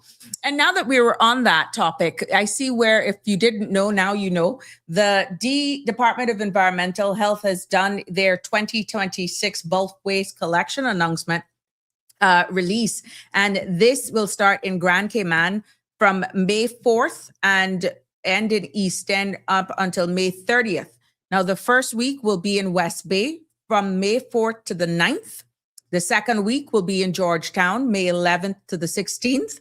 The third week will be in Bordentown, May 18th to the 23rd. Northside and East End combined, May 25th to the 30th. So it'll be 4 weeks, an entire month dedicated to bulk waste cleanup. And as stated by the Department of Environmental Health, that residents are reminded to prepare. Listen to this other word that they use, separate. Let me read. Residents are reminded to prepare, separate, and place their bulk waste on the curbside before the week assigned for collection in their respective areas. These bulky items shall be placed only on the curbside in an area that is easily accessible to DEH collection crews and does not obstruct the roadway or drains. DEH Director Richard Sims reminds residents that any bulk waste put out in an area other than the curbside or after the announced dates will not be collected and will be considered illegal dumping. Any bulk waste put on the curbside other than the announced date or afterwards will not be collected and will be considered illegal dumping. So do not miss your dates, as this massive cleanup exercise will not be extended. And this is your opportunity to dispose of any unwanted bulk items. Just remember that we are not coming to you. There is no need to place them in any other area rather than outside your homes. There is no designated sites for placement of bulk waste. And that is a quote directly from the DEH director. The DEH collection team will dedicate its efforts to collecting bulk waste in West Bay area during the first week of the schedule, working Monday to Saturday. The team will later move to Georgetown for the second week of the schedule, to Bordentown the third week, to Northside and East End on the final week. In the case of the sister islands, collection will take place during the week of May 25th to 29th. And again, those dates for West Bay is May 4th to the 9th, Georgetown, May 11th to the 16th, Bordentown, May 18th to the 23rd, Northside and East End, May 25th to the 30th, and to my brothers and sisters, family in the sister islands, it is the week of May 25th to the 29th. And remember, if you put it out there after your weeks in Georgetown, West Bay, Bordentown, East End, and Northside, they're going to come at you with the law because you're going to be charged with illegal dumping. Yeah. So for God's sake, please only put out these bulk waste items between these dates and not after. So in West Bay, do not put out your stuff on the 10th because your last day for collection is May 9th. Georgetown, do not put out your bulk waste on the 17th of May because your last day for pickup is the 16th. So that means you would have to put it out the 15th for it to be picked up on the 16th. And for Bordentown, do not put it out on the 24th because your last day for pickup is the 23rd. And Northside and East End, your last day for pickup is May the 30th. If you put it out after these dates, you're considered illegal dumping and you could be charged. Remember, they just did the law where you can now be fined. So you can't say you didn't know about it. Yeah. All right.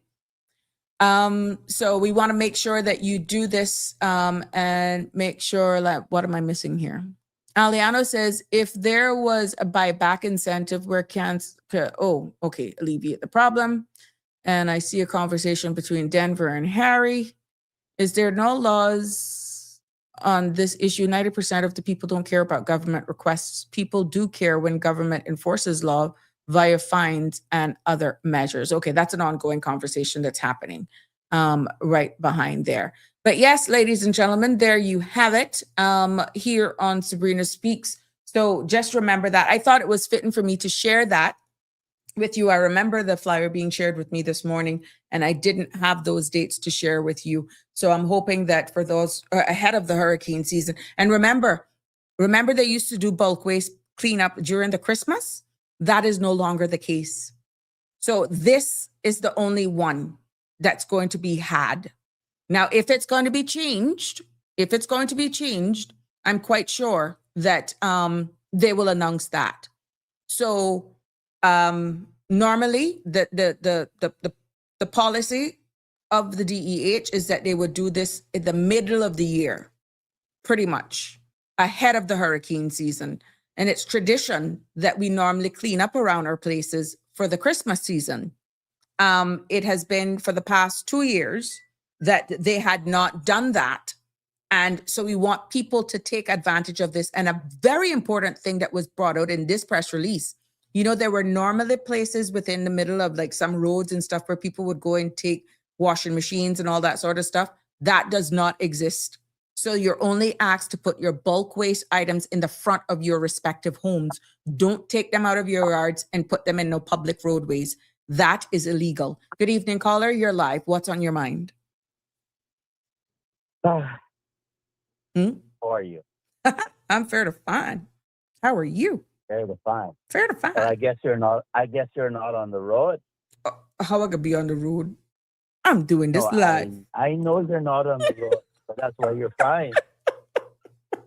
I'm out there today. OMG. I know used to going out and it was mayhem. Does the government understand what they did to society when shut down the road? No, I don't think they understand the magnitude, to be honest with you. But in the case of what I saw happening, just based on images, it was a matter of safety precaution, which is why I tried my best to tell people, don't rush to go anywhere this evening. Is the fire out in the road? No, it's not, but it's smoke, and then you have impaired vision. It's nowhere near the road. We know that. Yeah, but the risk versus the reward, that's not worth it for shutting down the road. Okay, that's your opinion. I understand, but the government does nonsense, and I mean, so much is unbelievable. Ever since the RCIPS got the power to just shut down the road without having to get approval for each time, they have been making I see where you're dumb going. decisions. Yeah. this is foolishness. What they're doing to people is utter foolishness. And you know what the other part of the problem is? The facility should have been mined for the fuel that's there and used instead of it going up in flames in this way. Because you know that's a buildup So of methane, right? No matter what sparked it, what doesn't help is the high winds that we have either. It's fanning it. Yeah. Well, yeah, but it doesn't help when you don't consume it, so the pressure builds. But the point that I'm making is that if you're shutting down the road for smoke, okay, that's foolishness. Just say to people, hey, on this stretch of road, drive with caution because you have smoke in the area. But to shut it down, how many roads do you think we have in this country? We don't have, you see, that's it. Roads? They were bottlenecking everything through Harbor Drive. That's not workable. That is not workable. Harbor Drive, Eastern Avenue. It all depends on where you were coming or going. Yeah, it would determine. It doesn't matter if you're anywhere in town, you're stalled. And we need somebody with sense to take charge of this situation. Because whoever made this decision made a dumb decision. But like a comment says, for road closures for public safety. If I could say, okay, I'm driving, the roads wasn't closed, I was impaired, and even though we know how that particular road in the back there that they closed, leading onto the Esther Latibbetts Highway, am I right here by the hospital? Whatever that little stretch of road is called, I don't remember the name. Hospital Road. No. This is where the fire is actually happening. Oh, that's okay. I think the name is after Mr. Borden. Yeah, Miss Heather's husband. That is name. And let's say there's one lane or two, and for whatever reason, you and I are driving side by side, whatever, and one of us veer over into each other because we just could not see it was that bad. Who do I blame? Do I blame the government for not closing it down that caused my thing, even though we were driving with due care and attention? This is hypothetical. So I think not just being objective, I really felt they did it out of precaution because we don't want to end up with a national suit or a chain reaction accident because people's vision were impaired because of the thick smoke. I'm just saying. Well, why don't we just stop Cayman Airways from flying because people could crash and die? Come on, man. You're using a microscope to split a hair. Listen to me. The world is not perfectly safe. And if you think that you can run a country only if it's perfectly safe, you're sadly mistaken. That is why you would give an announcement to say, hey, reduce your speed, drive with extreme caution on this stretch of the road because there's smoke. Harry saying, my point is surely that should be a police department and fire service decision independent of the government or a government decision. And Connie weighs in on it and says it was closed for safety response, for safety reasons. Okay, that's what is always said. Everything is for safety reasons. Everything. But who seeks to see whether that is justified? What I'm hearing from people is you don't need to justify it as long as you say it's for safety. No questions asked. But can you really, for this context and what Harry is saying, but if there is a massive fire pumping out smoke, that is a massive risk to the public safety. And you cannot seriously expect the public, of which 50% make very stupid decisions all of the time. Follow says to follow government advisories about driving carefully. Denver weighs in, says, was the smoke not going up in the air or was it impeding vision of driving? I see it going up in the air. But what I hear from what your listeners are saying is don't question anything. I think it's a dumb idea. Well, in this case, I think a lot of people are seeing it for what it is. This could not be used as a broad brush on every subject, but for what people are witnessing, they felt it was the best decision for this particular case, this particular incident. We're not going to use it, this is my takeaway, for a broad brush moving forward for everything. Not to say that you don't have merit to what you're saying, but in this particular case, it was done for safety reasons because of impaired vision. With all due respect, the smoke I see coming from the dump is not something that makes the road impassable. Okay. That's foolishness. It is foolishness. I'm looking at it right now. All right. What I'm saying to you is that one of your listeners said that 50% of people make dumb decisions. Well, a lot of people work for the civil service. When you're talking about adhering to the traffic, driving safe is what he was saying. And he further said, no question. No question, but you can't blame the government. Surely they haven't intervened to require a road closure. Okay, I'll say RCIPS because that's what I mean. The RCIPS is part of the government. I know if you want to get down into that kind of minutia, we can if you want. But the police is the one who made this. Mm-hmm. So WhatsApp is saying winds can shift anytime.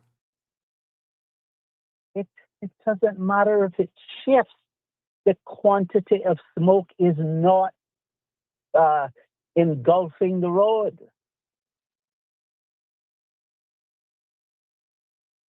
Connie's saying, okay, Danny, I'm asthmatic. And if I wouldn't drive on that road because if your AC is fumes could vent through the AC. Andrew says, the problem, if you tell people drive slow 20 miles an hour due to poor visibility with their flashers, and here come a few idiots speeding down and causing a major pileup. Have you seen when the roads are black ice on the road, what happens? What do you think would happen if some idiot did that? It would be a pileup. It would be just like any other day when some idiot is speeding and crash. It'd be no different. But don't we want to try and avoid it? Okay. If you close the road, you think that's going to stop idiots from speeding? We're not saying it, but we're actually being responsible for this particular subject. You know, what you're doing is you're shutting down the country how can you say it's a shutdown when there are alternate routes? You're just asking them to exercise caution because you're bottlenecking thousands or maybe a couple hundred other cars to go back to an original route. That's not shutting down a country. That's just saying time. Do you see the gridlock? You're asking me if I see it? I know I'm getting that people are not even coming east because it's that bad. I'm getting messages. It is horrific. Mm-hmm. It's horrific. Mm-hmm. And I'm saying to you that the quantity of smoke that I see coming from the dump, that's not justifiable. Oh, okay. It's not. And I'm saying it because I want to register my displeasure with it. Got you. They're causing havoc on the road. Mm-hmm. Yeah, but madness. I got people who are coming east that are saying, with all the congestion, they're just staying put in town. And it just doesn't make sense. They're just going to stay in town and meander and then just head up afterwards, giving people time. Yeah. And they're not heading in that direction. They're coming east. Can you imagine? Yeah. So I see what you're saying. I understand what you're saying. You go all the way down to Warren Avenue. Yeah. Mm-hmm. You think about how far that is away from the dump. Yeah. And you have gridlock. Oh, wow. You need to understand we don't have many options. I got you. Mm-hmm. This is the problem that we have with the east-west arterial that should have been being constructed by now, Mm-hmm. right? Ah. When is that going to happen? Mm-hmm. You see, let me tell you something. There is a group of people in this country who don't really care the inconvenience and the hardship that are placed on the average person on a daily basis. Mm-hmm. They simply do not care. Mm-hmm. This is nonsense.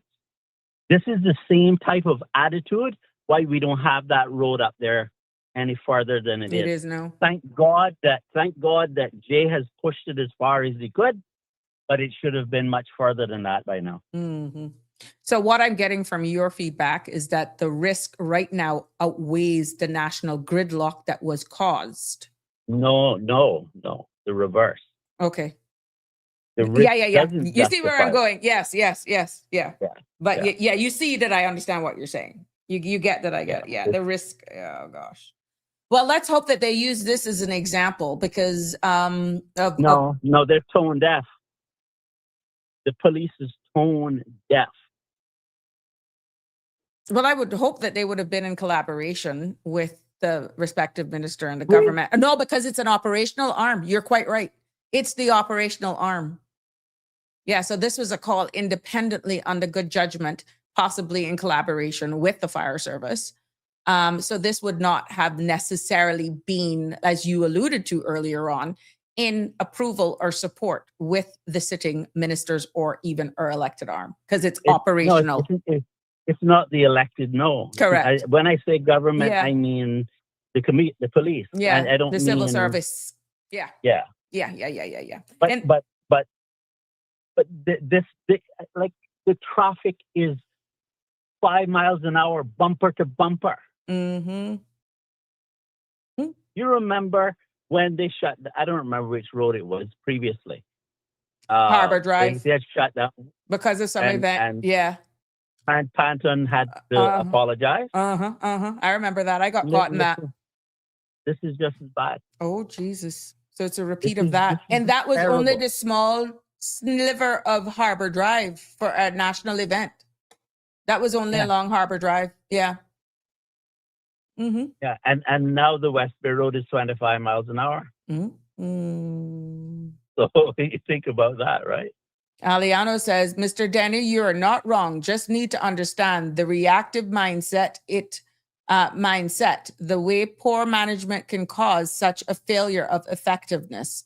And Harry's saying, the average person is inconceived by a lot of things, and road closures because of a fire is the least of their complaints. And he also says if people are seriously going to go nuts about a road closure because of a fire made by what must be somewhat intelligent people in the fire department and police service, then there is something wrong with, I don't know. And then it ends. I'm just making sure I just say all of the comments, my love. That is a mindset that has us right where that's the people who think that way have us right where we are right now as a people, as a country. Mm-hmm. Okay? It's a foolish mindset. Yeah. Well, I'm sorry, my love, that you got caught in that, but I hope you could get caught in something like that a little bit more often. Maybe we'll hear from you more. I look at the silver lining. Well, I guess you could say that smoke is similar to silver. Oh, gosh. I've been getting your messages too, by the way. Thank you. I just need, oh my gosh. Yeah. Woof. They're heavy. I need to call you after about something else. Mm-hmm. Mm-hmm. All right. Let me wind up for today. Take care. Thanks for your input. All right. Bye. Yeah, man. There we go. We went over by 7 minutes. Thank you so much for all of us who are sticking and staying with me this evening. And we don't have any further updates, but just before we go, for those of you doing a last housekeeping, the People's Progressive Movement listening tour has been postponed this evening due to what is happening and obviously what you're hearing. What's going on with the gridlock and traffic jam that is out there this evening. Excellent call. Good for them. And first, elected member of Parliament, to actually address the public because of their responsibilities, I'm sure, and just general concern, is the fire service. We give kudos to the Honorable Nicholas DaCosta this evening, and he has got another call coming in. I taught you for this evening. You never see the song I sang for that suit this evening, Traffic by Barman?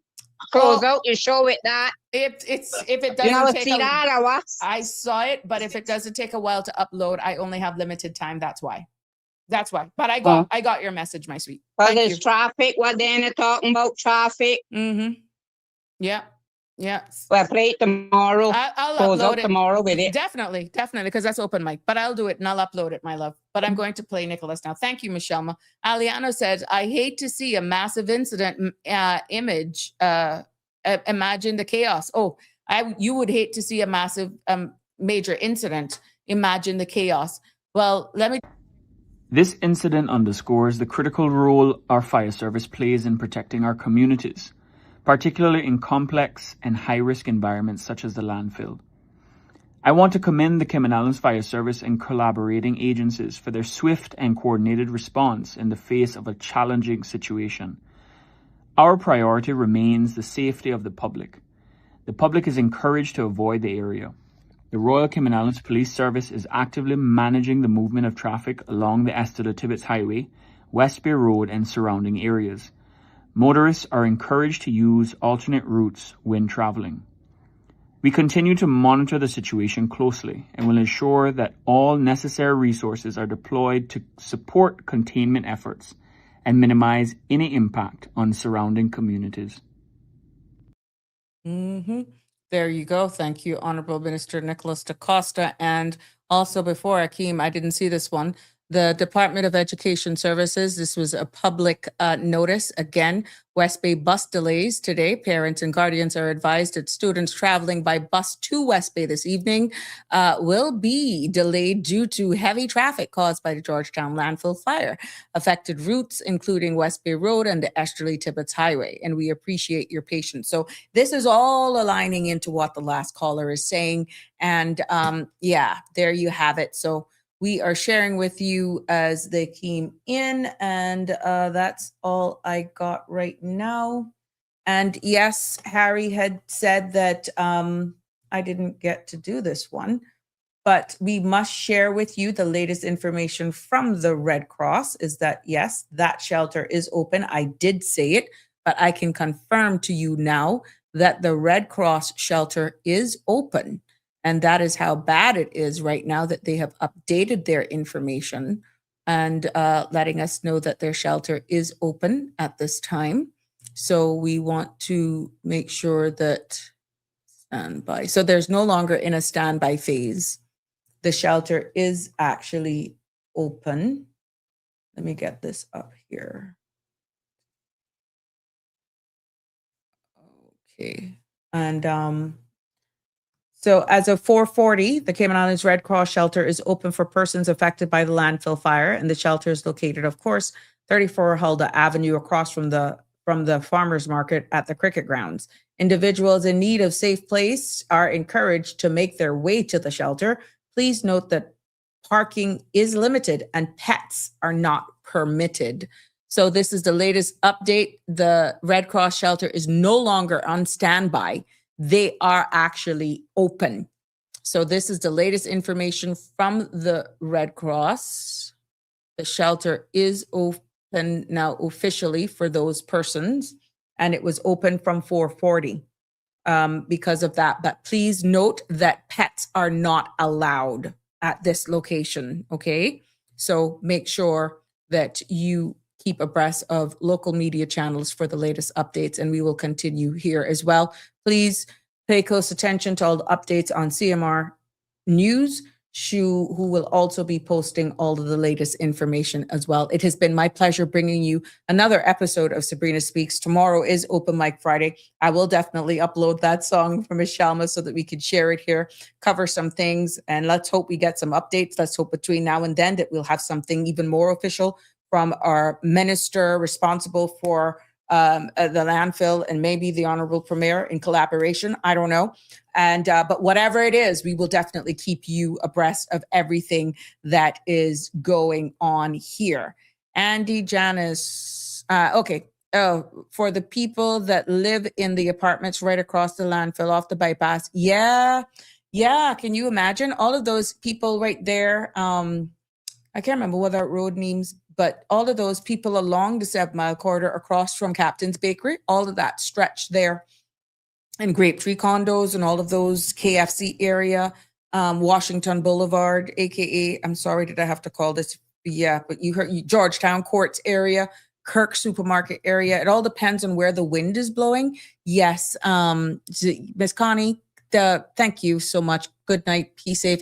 Miss Anita says, I just recently learned about the Mount Trasmore, formerly the Monarch Hill Renewable Energy Park, located in an unincorporated Broward County, Florida, near Coconut Creek, Pompano Beach, and Deerfield Beach. It is 225 feet high landfill, visible from Florida's Turnpike and I-95 active landfill, accepting roughly 3,500 to 10,000 tons of trash daily. Now, it is scheduled to close around 2050, but could we learn from their plans, Miss Anita?